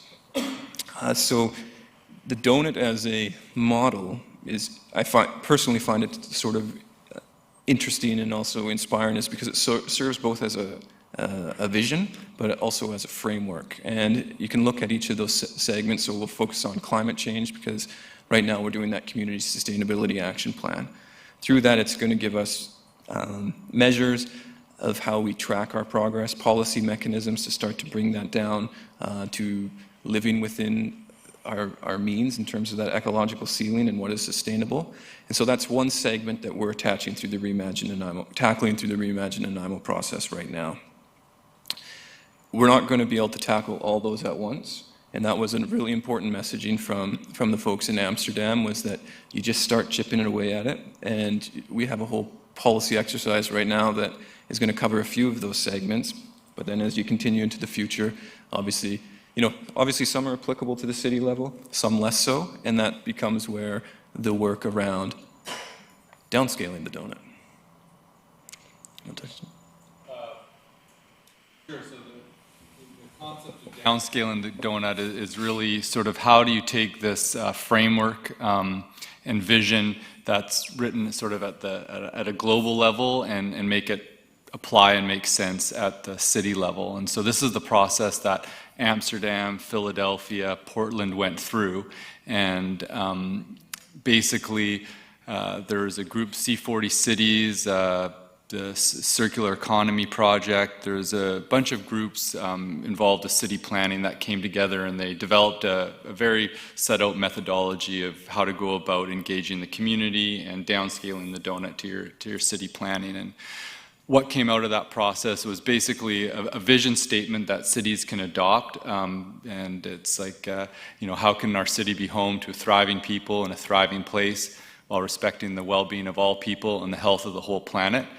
But what that really boils down to is that vision statement provides quite a sound a framework and lens to look at your city planning. One, sort of within our own boundaries, how do we support, you know, a healthy community and also a healthy environment through our processes. And then also a really important aspect, which we're really seeing sort of in the discussion around waste and consumption and the impact that has outside of our borders, is how can our city take responsibility for the health of the whole planet and people outside of our borders. And, you know, for example, like purchasing policy. Does our purchasing policy support materials that are made in a fair way with sound employment practices? And so it really boils it down to what can we take responsibility and action for at a local and also at a global level. So local aspirations and global responsibility. So if we look to the guiding principles of actually what we adopted as a council for the Reimagine Nanaimo process, you know, build on successful policies. That's what the donut is, you know, start where you are, that is what you do. Address the priorities of climate change, truth and reconciliation, sustainable service delivery. You can start to see how those start to fit into that inner circle, and also addressing the planetary boundaries. But I think most importantly, it's that monitoring process to measure and track progress. I think this is what really separates the donut from a lot of other models that I've seen, is that it is focused on that evidence-based, objective-based monitoring to ensure that your policy mechanisms are achieving what they set out to do. And what's kind of cool about the donut is I think it does represent a clear vision. It's an easily communicated vision, easily understood. It might not be easily unpacked, but in terms of the general community and in terms of orienting structures to it, it does set a clear and coordinated vision. And just from many folks I've talked to, they quite intuitively and easily understand what the donut represents, which is in line with, I think, what we're trying to do with the OCP. So the Reimagine Nanaimo process, the OCP process in particular, is trying to set that vision, and it does so at a very broad level. One thing that came up through the Mayor's Task Force was, you know, as much as possible, how do we ensure strategic alignment with the city and all that it does, but even including external partners or external actors within the community. And just from talking with some of the business folks, talking about, I'm sure those that are on the committees, there is that general desire of like, okay, how does the work that I'm doing fit into what we're trying to achieve as a community as a whole? I think this is such a broad enough vision and also a broad enough framework that it really is an inclusive venture that people can start plugging into and start to see how their work contributes to the overall health and the overall goals of the community. So that is what we have for you. We wanted to, oh, that was where the video, and we're not allowed to play it, so I'm trying to, okay. So just what I'm wanted to remind council, we have quite a bit going on with the Reimagine Nanaimo process. Some of them are going to touch upon items that fit into the donut, and we can sort of, we don't have to stop everything and try to fit it into this framework. It can be additive over time, and I think that's a really key thing to understand. You'll also notice from the donut there's some grayed areas there. That's right now some areas where it's just identified that we're not able to easily measure or identify. We know their problems, but we don't know what the planetary boundaries are, and we don't necessarily know our total contributions. As you can see from this donut, which is capturing the global scale, is we are failing on almost every social foundation, and we are most likely failing on every planetary limit segment there. But that's the call to action. That's not the reason for despair. And so we thought this was in the Environment Committee, everyone was in support, thought this was a positive vision that could fit into the Reimagine Nanaimo process, at least for that next stage, and be presented to the community as a possible unifying vision/framework for the community. I don't know if you want to add anything. Yeah, I'd just like to add, I think that this is, we have such an opportunity of really setting ourselves apart and really organizing ourselves in a way that makes sense at all different levels. I think we've set a vision for a long time in this community of the triple bottom line, you know, environment, society, and economics. And trying to articulate that vision in different ways. And I think that's what with donut economics is that finally it's like a very clear depiction of what is the relationship between environment, economy, and society. And the relationship is there's fundamental ecological limits that we just can't cross, and we all have to take responsibility of being within. And there's also some social foundations that if we don't attend to, we have to deal with things that are really going to affect our communities. For example, mental health, addictions, and homelessness. And our economy and what we're trying to do is organize ourselves to stay within those environmental limits and above those social foundations. And if we can communicate that to the public with clear indicator targets so that when you walk into maybe Woodgrove Mall or as you're driving down Terminal and there's a sign, we have a dashboard of environmental and social indicators that say how we're doing as a community, and so that it's constantly communicated to folks that this is what we're trying to achieve and do. And I think that that's a way that we can really start harnessing a shared collective and build a shared vision to achieving some of these important things that, quite frankly, I think are taxing our ability to be responsive to and adapt to, that we haven't quite made the advancements that we hope to, even around climate change mitigation. And we're going to see a report coming up that we set goals in 2008 to be 30% below our emissions by 2020, while we're 18% higher, because of policies that, partly we were involved in at the provincial level.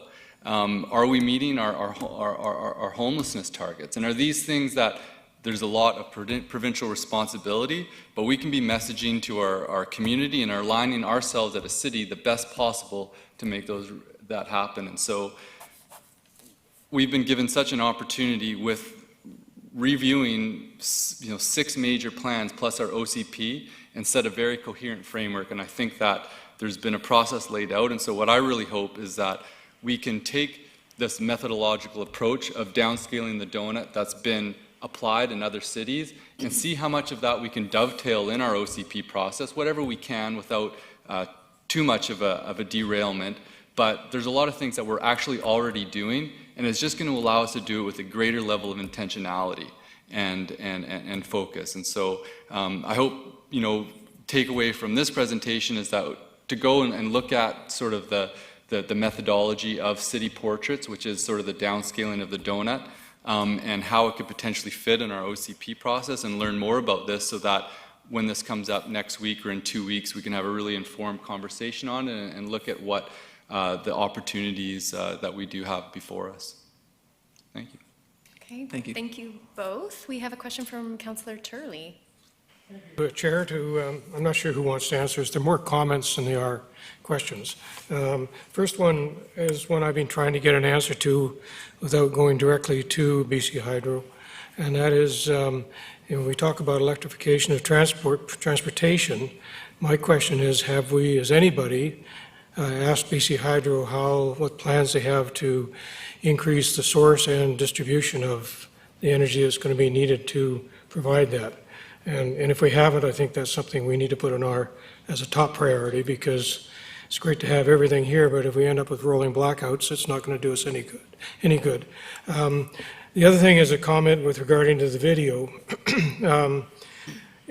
I actually quite enjoyed it, but one particular comment that she made multiple times began to set alarm bells off in my head, and that was her continuing reference to fertilizers, which is fine, but she made absolutely no reference to human sewage, which I argue is probably a bigger problem than commercial fertilizers. So I began, that kind of jaded my view of the video, and while I see the value of this, I hope that we're not going to be following exactly in her recommendations, because I have an issue with that particular point of view. So, thank you. Just quickly respond to that. With your first comment about BC Hydro, that is something that I think a lot of EV folks and EV advocates have been really pushing on to get those numbers, because it is important, and there's a lot of questions about the intention of Site C energy creation and what it's going to be used for, and so there's a whole realm of discussion that needs to happen there. And with respect to the second comment, some of the things the that are working hard on this in Amsterdam really mentioned is that the contextualization of the model for your community is really that work that makes, so how does it make sense for your community? What are the areas that you're going to focus on? You know, some things that just, they don't make, you know, human waste is something we probably really need to heavily consider because we have 100,000 people pumping it out into the ocean. We don't have a lot of farming, so that you know, to use the example you brought up, that conversation is probably less relevant where, you know, looking at different impacts for different communities are going to be very different. So there is things that, you know, we're going to be really limited in what we address and through our policy mechanism. It's not necessarily a conversation that, you know, we could have it, but it doesn't benefit some of the work we're doing in the city. Thank you. Councillor Martman? Thank you. And just a couple comments. First of all, I want to thank Councillor Gesselbach and Councillor Brown for bringing this forward and the opportunity to learn more about it. I know for decades, and in fact on the Economic Development Group quite a few years ago, we struggled with the fact of we need environmental protection, we need to look after the people, and we need to look after the economy, and that all of these were interconnected. And now we have the opportunity with the official community plan, with Reimagine, and to have this framework so we can start to work together and realize that there is the ability to look after all three and do it well. So my understanding of this framework, which can be created unique for Nanaimo because every city is unique and has different needs and opportunities, is that we would be able to start using measurements to identify what gaps we have in our city, to look at what we build on in the future and how we go about it. So I thank you for bringing it forward, and I know at the Economic Development Task Force, we've had conversations and starting to just plant the seeds, and I've had very positive receptions from people that I think we want to build all of this together. So thank you. Thank you, Councillor Martman. Councillor Bonner. Thank you. Just quickly, I just wanted to thank you very much for the presentation. I quite like the whole concept. I think it's rather important that we look towards moving towards this idea. I quite like the downscaling of the donut, and specifically under social and global, where there's comment is that what would it mean for Nanaimo to respect the well-being of people worldwide? And I look at that as saying we have the right to thrive within our community, but we do not have the right to do anything that would adversely affect anybody else on this planet. And so I think that's crucial, that no matter what we do, we have to look at it from that point of view.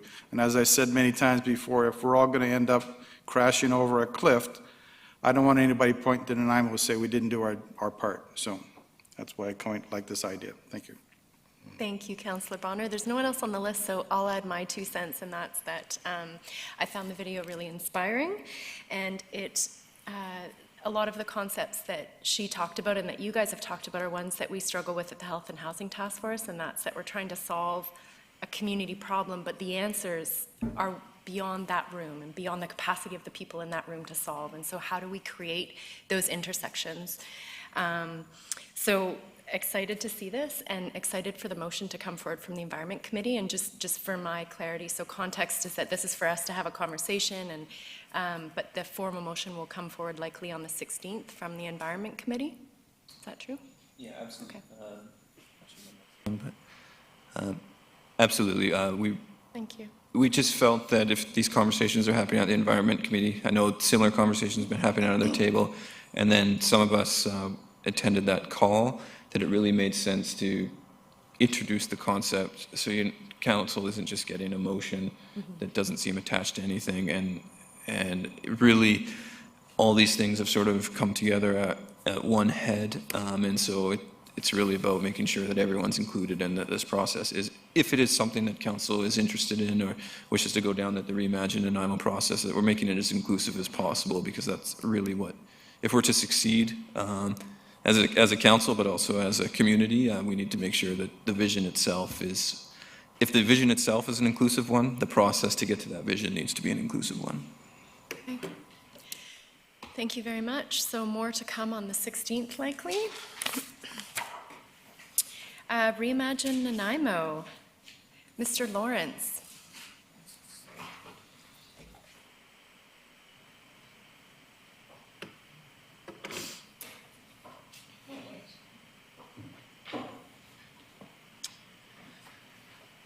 Hello, good afternoon. I'm here to introduce a couple of speakers who will be giving an update on a part of our climate action plan that I thought was valuable for the committee members to get forward to them sooner than later, just because of some opportunities to start thinking about, as the Reimagine Nanaimo process progresses, what we can be doing about how we answer some of the questions that the presenter is going to pose to us as we kind of look at our results of our GHG emissions levels and what our options are as we kind of go forward and looking at what some solutions and policy and programs could be as we kind of move forward in the process. And I think I've probably touched on this already, so I'll skip that.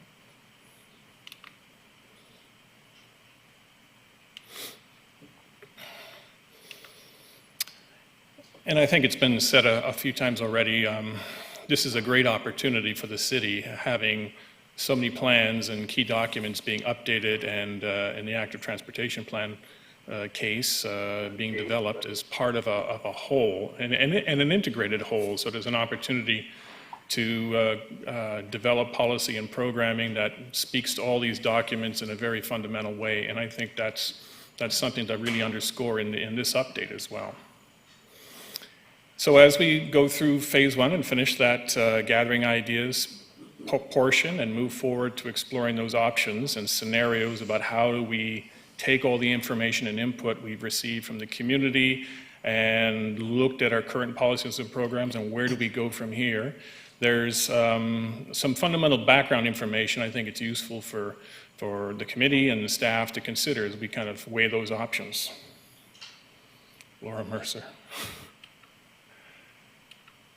And much more eloquent than myself, but David Reed from Lanark, who's working with the Reimagine Nanaimo team, kind of posed it in an interesting way by looking at this particular chart and some of the work of the Canadian Institute of Climate Choice to really kind of, for us to consider how we need to be more aware of how to integrate our climate change policy while keeping life affordable for our residents and reducing health risks, and making infrastructure and economic resiliency kind of a priority for us as we move forward. So it's certainly not looking at each of these in a silo, it's looking at them in a much more integrated whole, which this opportunity with the Reimagine process provides us. And I think for many of us, we know this is it's not necessarily concerns, but challenges, things that we know in front of us that we need to be looking at and considering as we kind of go forward with this next phase. How are we going to address climate mitigation? We have some aggressive targets, and as we'll discover in the following presentations, there are challenges about how we can meet those. Adaptation, we have a roadmap and some policy, but there's a lot more detail still to be worked out. And there's the unknown of how those impacts, those weather conditions of the future are going to affect us, and how will we manage through that. Water quality and quantity, not just for drinking water, but also for habitat, for our urban streams. How do we sustain those? And conservation and restoration itself. There's a lot of interest and support in the public to do more to restore a lot of our parks and natural areas and create more of a biologically diverse green space for the city. But there's, again, costs and challenges in that as well. And obviously urban forestry and urban agriculture. How do we integrate that in all these, with all these questions coming up? And I think part of the answer, and this is where we'll kind of focus on, is there's a lot of things we can do already, and we are doing through our current OCP, but also in looking at other models like our regional growth strategy, where a lot of tools are already available that help us kind of meet some of those challenges, whether that's attractive mobility hubs and modes and densifying, particularly when you're looking at it from a regional perspective, but also green and complete neighborhoods, and just pride of place and supporting our volunteers for a lot of the work that they do in our parks and some of the programming that we can offer them. Sorry, guys. Apologize. So I'm going to switch it. I'm going to ask Lisa Bopalsing to come up to give us a bit of a background on the regional growth strategy, because as we kind of talk about mitigation and some of the results of the study that our consultant will touch on, I think it is important to get a little reminder about the value of the regional growth strategy and the tools that it provides and has provided the city and the region on how we can focus growth and address climate change from the land use perspective. Excuse me. Welcome, Ms. Bopalsing. Good afternoon, everyone. I think I'm supposed to do this first. Okay, so as Mr. Lawrence was saying, the regional growth strategy is a really important piece for us as we look at our integrated planning process through Reimagine Nanaimo. I know several of you are on the RDN board and quite familiar with this, but some of those watching and others of you, we'd like to reiterate that basically the regional growth strategy is basically an agreement between all the municipalities in the region, Parksville, Qualicum, Lanceville, ourselves, and the local electoral areas on how growth is managed. And this is really important when we're talking about things like climate change, growth management, and where we fit in the region as a major player as a regional growth center. So when our official community plan, each official community plan has to have something called a regional context statement, which basically states how will our city, through our community plan, over time align with the goals of the regional growth strategy. So that's an important piece as we update our official community plan and also look at the other plans through Reimagine. The other piece that's important with the regional growth strategy is it sets targets and indicators to measure progress. And Council, through the principles of this planning process with Reimagine, has also said it's important that we monitor, track progress, and have a system to do that with our reimagined official community plan and other documents. And through that, we have the ability to align with the monitoring that every year the RDN does, and to see what makes sense in terms of whether we go with donut economics, or there's still that monitoring that is ongoing. And so every year we provide the RDN with information that helps them update their targets and indicators. And I might actually see, now I don't know, I'm going to mess things up, Rob, if I go to the end slide. Maybe I'll come back to that in a minute. But basically the RDN tracks targets and indicators, and we have an opportunity to align with them. This picture here shows basically a fundamental part of regional growth management is the use of growth containment boundaries to manage and contain growth and encourage more sustainable development within those boundaries. And Nanaimo is what's called a regional growth center, where the majority of the region's growth that's anticipated is supposed to be directed to growth centers like Parksville, Qualicum, Lanceville, but Nanaimo is the major focus for that. And so we have a really key role when it comes to growth management. So this gives you a bit of a sense of where the regional growth strategy sits in relation to official community plans and other plans. And so you'll see in blue the regional growth strategy, its influence on official community plans and rural village plans, electoral areas, and then how those plans then go to more specific things like zoning and other bylaws that implement the higher level strategies. So what are the benefits related to climate change?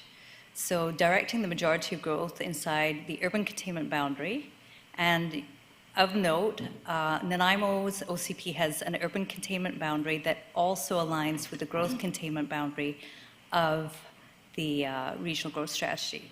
So that's a really key component, because if we just think of our growth as only within our boundaries and don't look at what we absorb regionally, we will not, our role is in assisting the protection of environmental, agricultural, forestry, and other lands outside of our boundaries.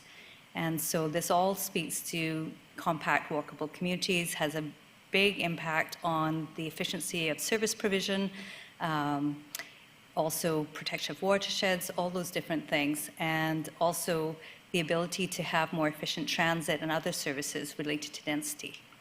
So this is an image from the regional growth strategy that shows all the different components that then also tie into us as we look at our official community plan that help us prepare for climate change. A little hard to see this, but for example, there are goals and policies around walkable, complete, compact communities, increasing walking, cycling, and transit to reduce car travel, protecting ecosystems. So there are a range of things that really are in sync with where we're going with our OCP. The current OCP has many things that align with these, but that could be strengthened. And so I just wanted to make sure you're aware of that tie-in. So, and with that, I will hand back over to Duncan. So Duncan's with C2MP, and he's part of the Lanark consulting team. And he's been doing some really creative work, looking at our OCP, seeing what's working well, and seeing what the opportunities are for us going forward with climate change and mitigation. So over to you, Duncan. Okay, can everybody hear me? Yes. Welcome. Okay, so I'm going to be talking a little bit about where we are, where Nanaimo is right now, and where, in context of where Nanaimo is going, purely from a greenhouse gas mitigation, the idea of how much greenhouse gases Nanaimo and its residents are emitting, and within the city boundaries, and then we're going to talk a little bit about what are the ways in which, what are your options for reducing that greenhouse gas emissions. So the next slide. We're just locating the clicker. Thanks, Kelly. Oh, one back. So just a reminder, you guys were there in council, so you know what you committed to, but I just want to remind everyone that Nanaimo in its climate emergency declaration committed to reducing greenhouse gas emissions 50% from 2010 by 2030. You actually had kind of vague targets, 50 to 57, but I'll use those ones for now. And reducing your greenhouse gas emissions 94% from 2010 to 2050. It's worth pointing out that those targets are in excess of what the provincial targets are, although the province in the election campaign just recently committed to, the NDP committed to increasing the 2050 targets to 100% reduction by 2050. But so you have committed to doing more than the province, and was going to come back with a lot fewer powers than the province actually has. Next one. And just a quick reminder of what causes Nanaimo's emissions. We're talking about what are considered or called territorial emissions. So these are emissions that are produced and within your boundaries by by your residents and your businesses. And the burning of fossil fuels is really the primary driver. There's a little bit from waste, but really the bulk of it is gasoline and diesel for vehicles, and natural gas and oil for heating and hot water. There's a bunch of small little categories, but this is 95% of it are these two things. So it's worth remembering that as we move forward. Next slide. And I wanted to just recap and say that what Nanaimo's climate policies have been. You guys have done quite a lot in 2010. Oh, go back. Stay on here. Back in 2008, your OCP had policies that directly addressed energy use, energy efficiency. You had the policies in there on compact development. You had aggressive targets back in 2010. There's a list of policies here I won't go through. But I wanted to highlight, I've worked with communities across Canada, primarily in BC, but across Canada as well for the last 10, 12 years on this topic. And really, Nanaimo has adopted all of what I would say the easy things to do. Not the easy, but kind of even one step beyond the easy. Not the low-hanging fruit, but the slightly higher-hanging fruit.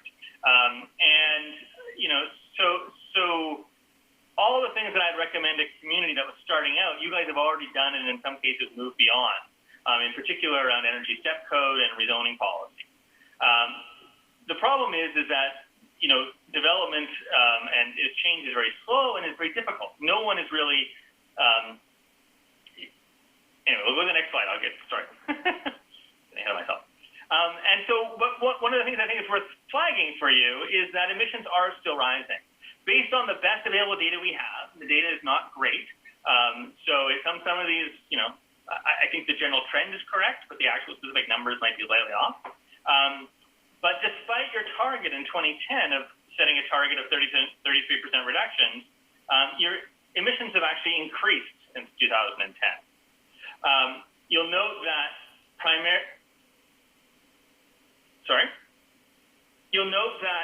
transportation is becoming a little less as we move to more efficient vehicles as percentage-wise, but your buildings are actually going up. The big driver of this is population growth. These are absolute targets. They're not per capita targets. So as you add new people and new households, they are going to be consuming more energy in their households and in their workplaces and in their transportation. So it's not all bad news.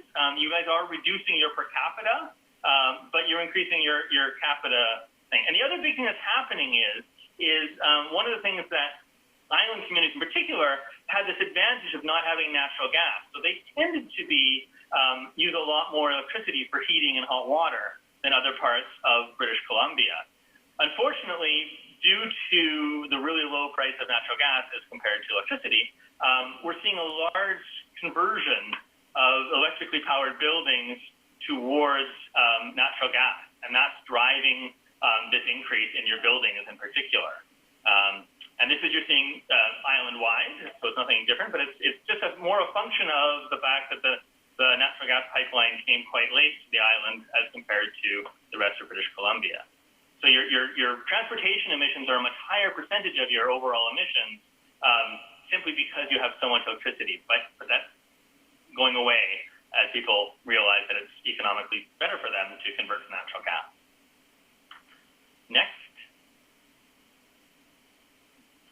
So I also went out and did some modeling about what the current policies that are in place, both locally, but also in terms of provincially and federally, looking at the Clean BC plan and the federal commitments. And you see that we're bending the curve down finally after 2030 in particular, but we're not getting anywhere close to our targets, our 2030 target, let alone our 2050 target. And this is for a number of reasons. One of the big drop you're seeing is actually from transportation. In Clean BC is mandated zero emission vehicles have to be primarily sold by 2040, and for personal vehicles, but they haven't mandated it yet for commercial vehicles. And there's also a lag time in those vehicles. So they're not all going to be disappearing by 2050. But also that there's population growth. We've basically eliminated new emissions from new buildings, but there's still an awful lot of buildings that are out there right now in Nanaimo that are still going to be there in 2050. So next slide. So I just wanted to focus on the really big picture. How do we reduce GHG emissions? The biggest one is we can increase efficiency and reduce demand, whether that's by stopping to drive and moving towards other forms of transportation, whether it be walking, biking, or public transit. It could also be increasing the efficiency of your vehicle, moving from large trucks down to small, compact vehicles. It's also upgrading your buildings, whether it be the insulation or the heating systems to move slowly up the efficiency. And the other one is to switch to zero carbon energy sources. In reality, it's going to be a combination of both. But one of the things that we're becoming increasingly aware, have been aware for a while now, is that the push that we've always had on increasing efficiency by upgrading homes and getting better vehicles is not going to get us to these targets that you and the province and the federal government have set. We're going to have to find a way to switch to zero carbon energy sources. Next slide. So fuel switching is key. And so here's a reminder of what the relative amounts of CO2 emissions are per different energy sources here in BC. And it's worth reminding that electricity, BC Hydro, is very low carbon compared to every other source. There's always a debate around wood. I can talk about that in detail, but we can leave that one out, I think, for the discussion. But natural gas, moving from heating oil to natural gas gets you a certain reduction, but it's still fundamentally a source of greenhouse gas emissions. There was a question in the previous presentation around whether or not there is going to be enough supply from BC Hydro to accommodate this. The modeling that I've seen says that yes, there is, and that it's also a lot easier to envision coming up with low carbon sources in the future once we've done the electrification. There's lots of other options there, whether it be distributed solar, whether it be wind, whether it be coming from other parts of North America. There are lots of options there, and BC Hydro is not worried about it at all. We can talk about that in great detail later, but next slide. And this is just a diagram here showing the relative emissions from different, one particular building type, the influence of the STEP code, which really was brought in to help us to give municipalities the option of increasing efficiency over time for new construction. And you see that the light green one in the thing is a natural gas powered building, and the influence of it on emissions going from step 1 up to step 5. And yes, there's a substantial decrease in the amount of emissions, but you're nowhere near the emissions of an electrically heated building, even if you go to the absolute most passive house standard building. If you still power it with natural gas, you're still having way more emissions than a very poorly performing building that's running on electric heating or electric heat pump. It'll probably be a lot more expensive for the average consumer, but it is much more efficient from a greenhouse gas emissions perspective. Next slide. And this is just the same thing, is that kind of a reverse of the same point is that, a lot of communities like to focus on solar or wind power or really, what I would call sexy kind of projects. But here in BC, they don't really make a big impact on your GHG emissions. They're expensive. They do demonstrate publicly and very visibly that you're concerned with low emissions. But on a numbers basis, they don't really help us to get to those really aggressive targets that you've set for 2030 or 2050. Next target. Next slide.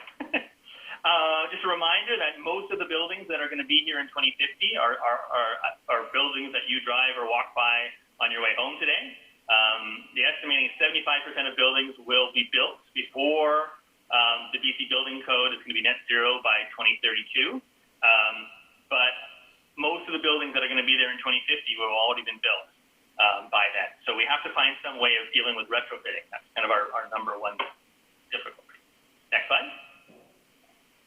I also wanted to emphasize that some strategies will have longer impacts. There's different things that we can do as a municipality, and they have different levels of impact. Focusing on replacing a hot water tank or that is really a 10 to 15-year horizon. We're expecting that they're going to flip over in that amount of time. So that's going to happen twice probably before we move to 2050. Same with vehicles.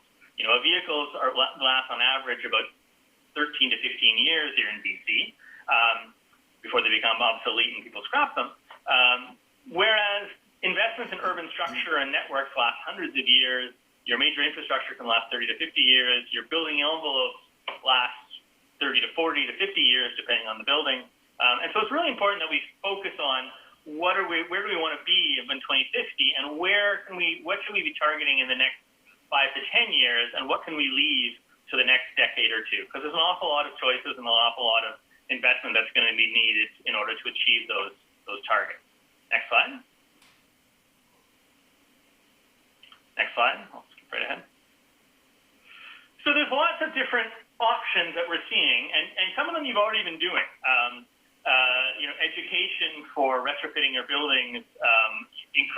Most people don't really know that when it turns to someone to retrofit a building or upgrade their heating system, they focus entirely on cost to them and ongoing costs. There's not a lot of understanding of that a heat pump is 98% less polluting from a greenhouse gas perspective than a gas furnace. So when someone is pulling out their their oil furnace, they tend to just move right into natural gas.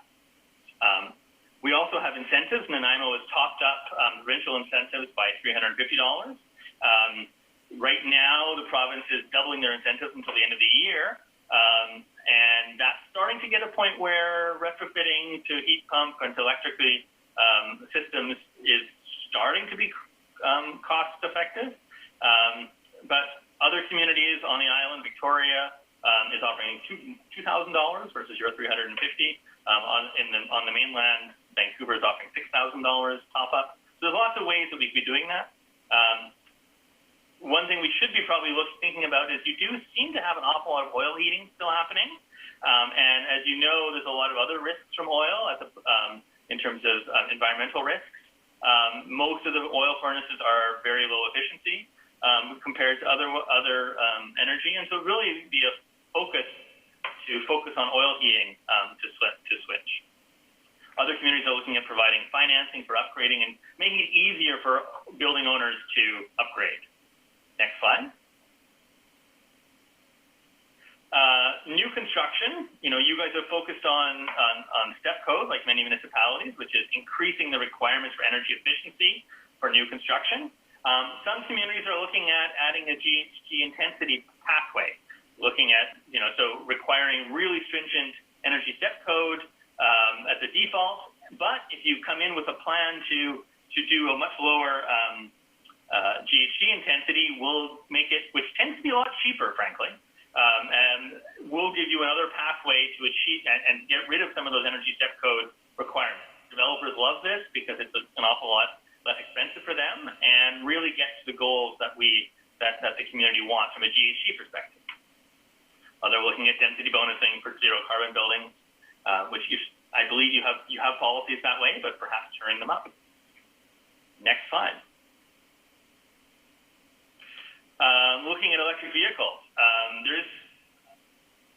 we're looking at the province is mandating that all new vehicles sold by 2045 will be electric or low carbon, zero carbon. It could be hydrogen. Right now, it certainly looks like it's going to be electric. And so one of the things you need to be thinking about is what kind of charging infrastructure do we need? Knowing that 60% of the buildings that are going to be there in 2050 are already there, there's a certain class of buildings, particularly multifamily, that are going to be really hard to upgrade, if not impossible, to upgrade to provide everyone a charging station at home. So are those neighborhoods with more multifamily buildings or buildings that have been built in the last 5 or 10 or 30 years, should they be targeted? And you have pretty good EV charging requirements in new construction. Does that need to be increased for commercial buildings as well?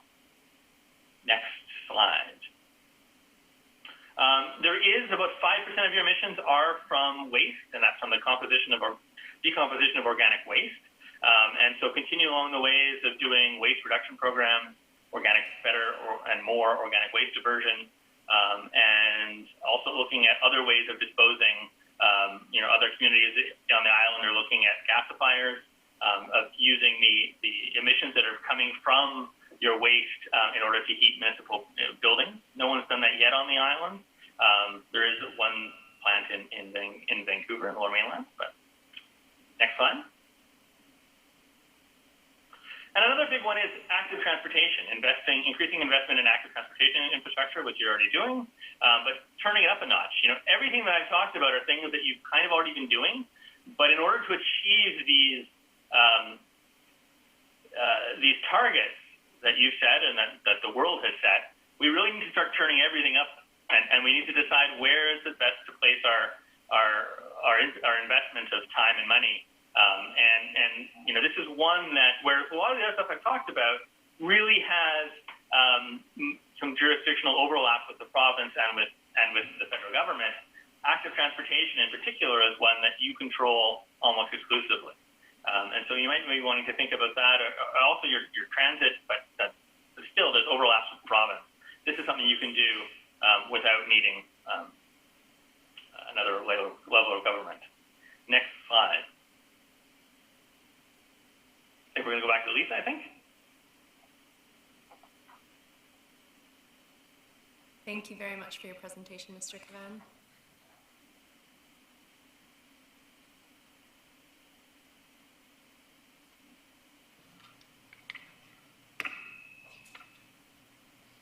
Okay, so what we've got here, thank you, Duncan, is showing you the linkages between the work Duncan's doing and how this fits into the Reimagine process. So we're still in phase one, winding that up in terms of the community ideas and gathering information from stakeholders and community. And you'll see in the early stages of phase two are exploring options. And one of the things that we hope to do is to take the technical information, the community feedback, feedback from other interest groups, and come back and say, if we want to achieve and turn the dial up on things like climate change and other objectives, what are our options? And what, when we model different options for changing our land use designations in the official community plan and our policies, what will that do to our GHG emissions? And so to do that modeling, we'll be working with Duncan and Lanark to kind of see how does that shape up. And with the policies, if we continue on the track that we do, so for example, in 2008, we went to corridor and growth in nodes, and basically it's taken us 12 years to start to see that come to effect, right, with the development in our downtown and around some of our centers like Nanaimo North Town Center.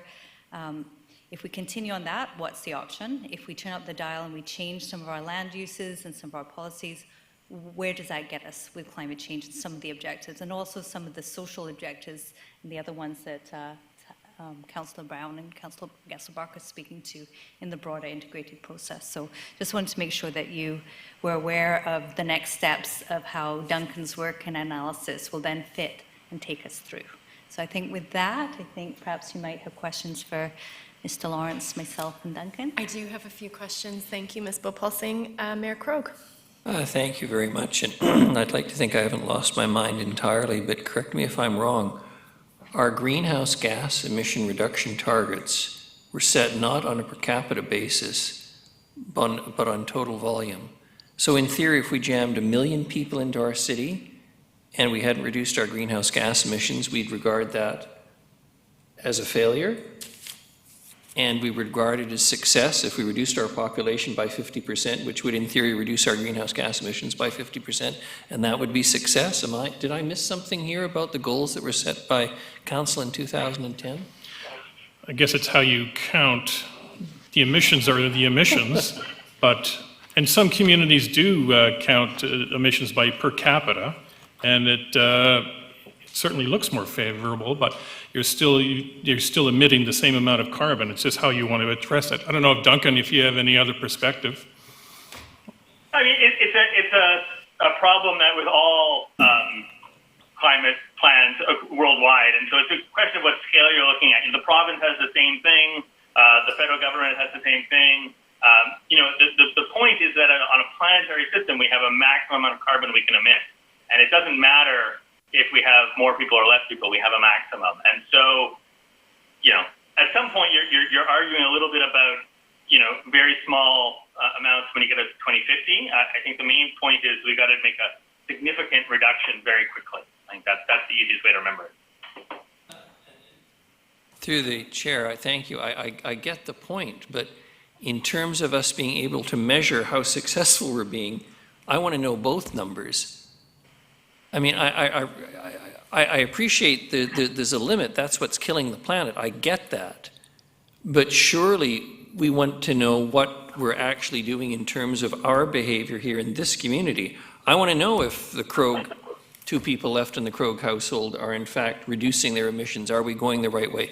Don't talk about whether we're meeting our global part of the overall target. I just think that's kind of useful information for me to have. I appreciate the maximum, and whether we're going off the cliff next week or next month is probably not going to make any difference, but I'd kind of like to think, to follow on what Councillor Bonner said earlier today, that we had at least been able to do our part in reducing our personal emissions, and the per capita number, I think, is an important one to have, just for analysis purposes, if nothing else, and I think the public would rather expect that too. To talk about reducing it overall, again, I emphasize my point. In theory, and I use the numbers to exaggerate my point, if you stuck 1 million people in Nanaimo and we reduced our greenhouse gas emissions by 10%, that would be an amazing achievement. But if we just happen to die off during the pandemic and we reduce it by 50% because we reduced our population by 50%, that's not what I would call success. So I leave it there, and thank you, Chair, for being indulgent. Who would like to respond? I think this speaks to, and maybe Duncan, you can chime in terms of our role both regionally, both within the regional district of Nanaimo, the Vancouver Island region, and BC. And I'm just going to show you, this is a summary of the targets and indicators. There's a more detailed report that the RDN does, and it's a question of, and I think this goes back to Councillor Gestelbach's wanting to show people how are we doing, both personally and then as a community.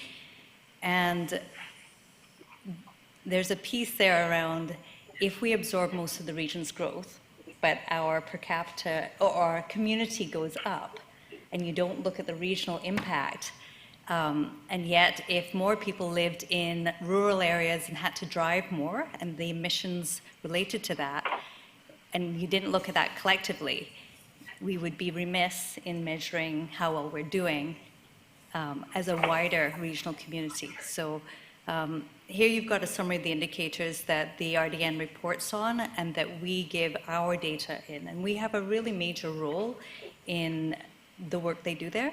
And so I think it's worth remembering that some of these are things that influence people's behavior. So for example, if you look at your water consumption or your BC Hydro bills, those are very tangible things that an individual can say. You know, if you do your Energuide, your house each time you do upgrades. What can the individual influence as a result of the policies we want them to move towards, and then what do we do corporately, and then what do we do collectively in terms of influencing our partners and developers. So I just wanted to kind of respond to that. Thank you. Thank you very much. Councillor Turley. Thank you, Chair. I have one question with regard, which hopefully Duncan can answer, and that is on the slide that refers to possible greenhouse gas options. The third line there, explore integrated waste management for reducing GHG emissions from waste. And I'm assuming you're referring to waste-to-energy facilities when you, is that where you're, because like the one in Burnaby? Yeah, we just, I don't know if you're aware or not, but we had the opportunity of having one here at Duke Point probably 7, 8 years ago. I can't remember how long ago. But I guess probably the sales pitch at that time wasn't good enough because everybody thought they were going to die because of it. And it wasn't well received by a portion of the population, put it that way. Sorry, go ahead. It's definitely it's a difficult one, and you know, that's for you as politicians to know where you know it's looking at 4 to 5% emissions. It may not be worth the effort for that. Other communities are looking at it though. Yeah. No, it's the technology is a lot different than what people refer to as just burning things. So anyway, we won't go there. The other one is, I think, with regard to, because I was the one that mentioned about BC Hydro, there's two challenges there. There's one, the production of the power, and the big one is distribution. And I think it depends on who you speak to at BC Hydro as to the answer you're going to get. I had the option of speaking to a retired manager of distribution 2 years ago, and I asked him the question, what's going to happen if half of the vehicles on the road turn to electric? And he said the grid will collapse. That was his honest answer. So, you know, that tells me that there's going to have to be significant investment by BC Hydro in all their infrastructure to be able to handle this, which of course will relate to significantly higher bills that consumers are going to pay, I would assume. Just a comment, you don't have to answer. Comment, just okay. Okay. Thank you. Councillor Gesselbrock. Thank you, Chair. Just a comment, and already a comment that I've made at the Environment Committee, but I think I really appreciate the presentation, and this is important information for Council to consider, and as we go into looking at options going forward. So thank you for the detailed presentation. One thought, and I think it's something that I think that we need to put more effort in considering, is sort of having a more systemic look at greenhouse gas production, because typically, and sort of, what is usually presented is sort of a sectoral analysis going from buildings, transportation, waste. And I think it obscures a bit of an opportunity for greenhouse gas emissions and economic opportunity when we look at sort of our usage of materials. Because if we take a systemic look at sort of what goes into the provision of goods and packaging, food, from the extraction of the raw materials to the production to the transportation of the global supply chains, material goods represent a very large proportion of the greenhouse gas emissions. And when we look at it systemically, and the studies in Amsterdam are showing us that like up to 60% of greenhouse gas emissions can be attributed to goods, packaging, food production, and industrial systems. And one of their main strategies to tackle climate emissions is through advancing the circular economy. And that is, really looking at ways to localize and shorten supply chains, and then also looking for the redesign of goods and, the waste management systems to promote reuse and recycling systems. And I think that we need to give attention to that more seriously as we're looking at options for the OCP. Thank you. Thank you, Councillor Geselbrock. Is that it for the presentation? I know, Ms. Bulpulsing, you have a video to show us. Mr. Lawrence, are you done?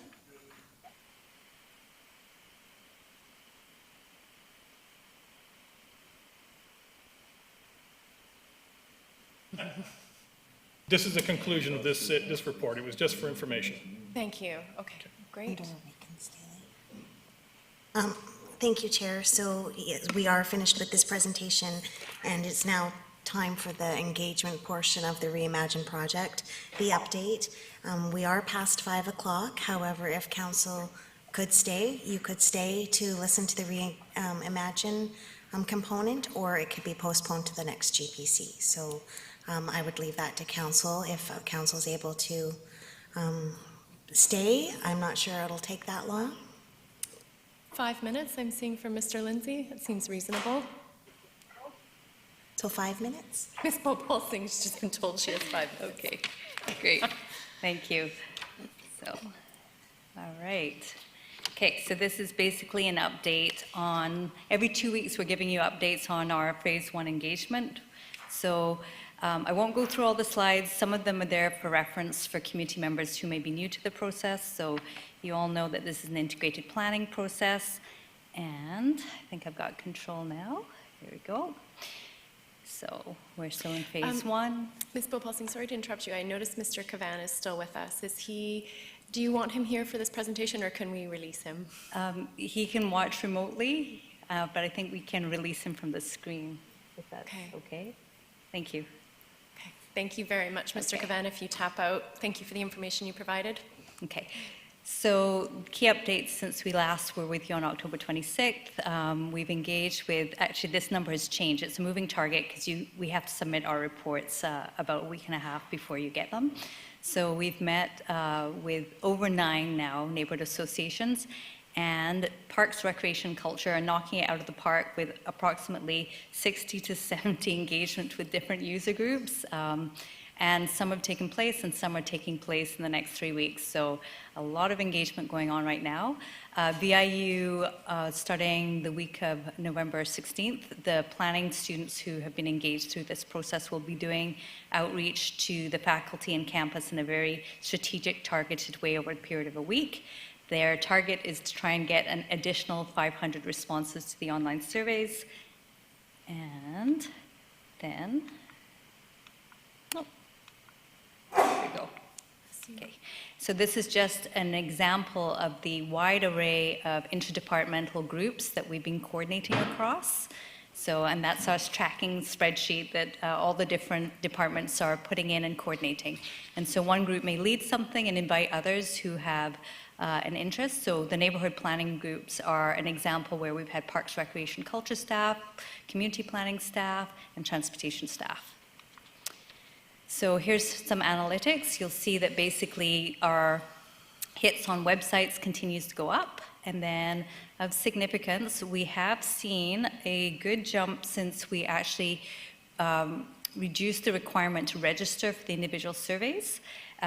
We have seen an increase, let's see, of approximately an additional, roughly, we've gone up to 1,800 as of today, and of which over 500 or 600 haven't registered. So that was just one time limiting barrier that really does seem to have made a big impact in the last 2 weeks.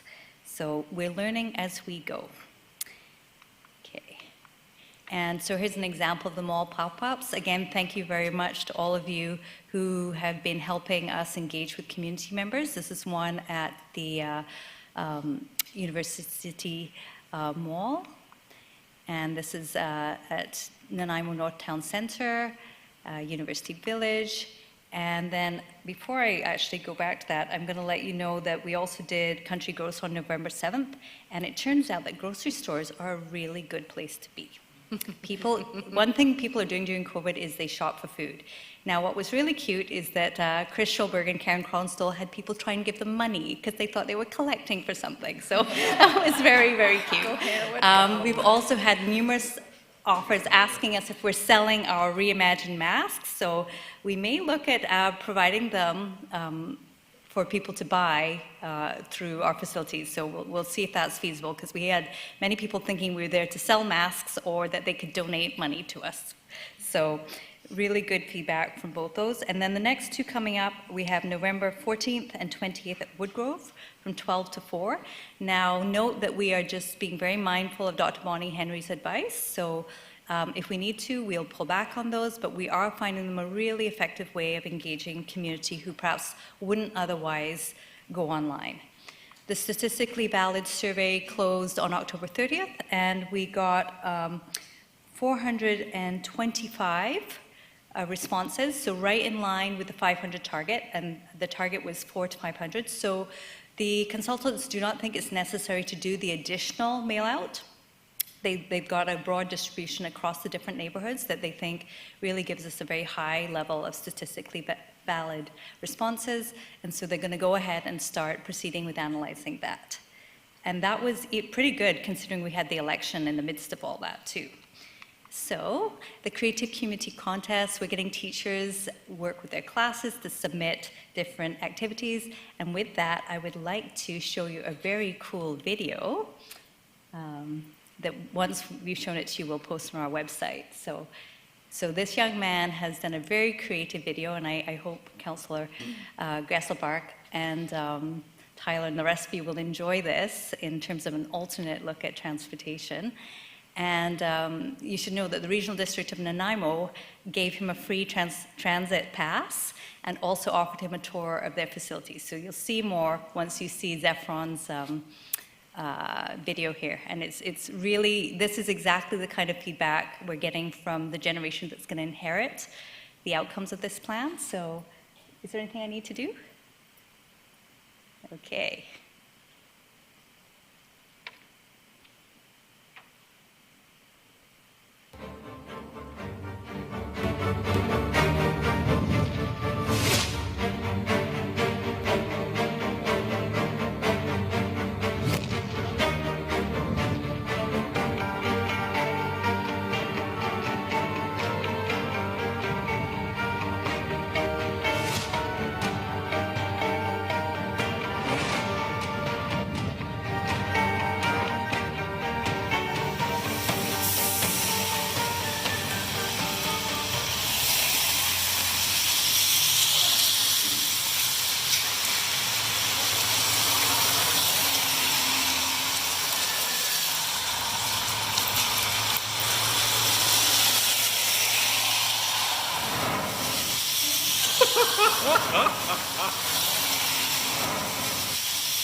So that was fantastic. We've had other submissions too, and this is exactly the kind of feedback we wanted to get from the schools, and we are going into the schools. We've done a couple of grade 5-6 classes, and we're waiting for more teachers to invite us in. So thank you, Councillor Hermans, for your connections, and also Councillor Gesselbach, because the teachers you've suggested have followed up with us.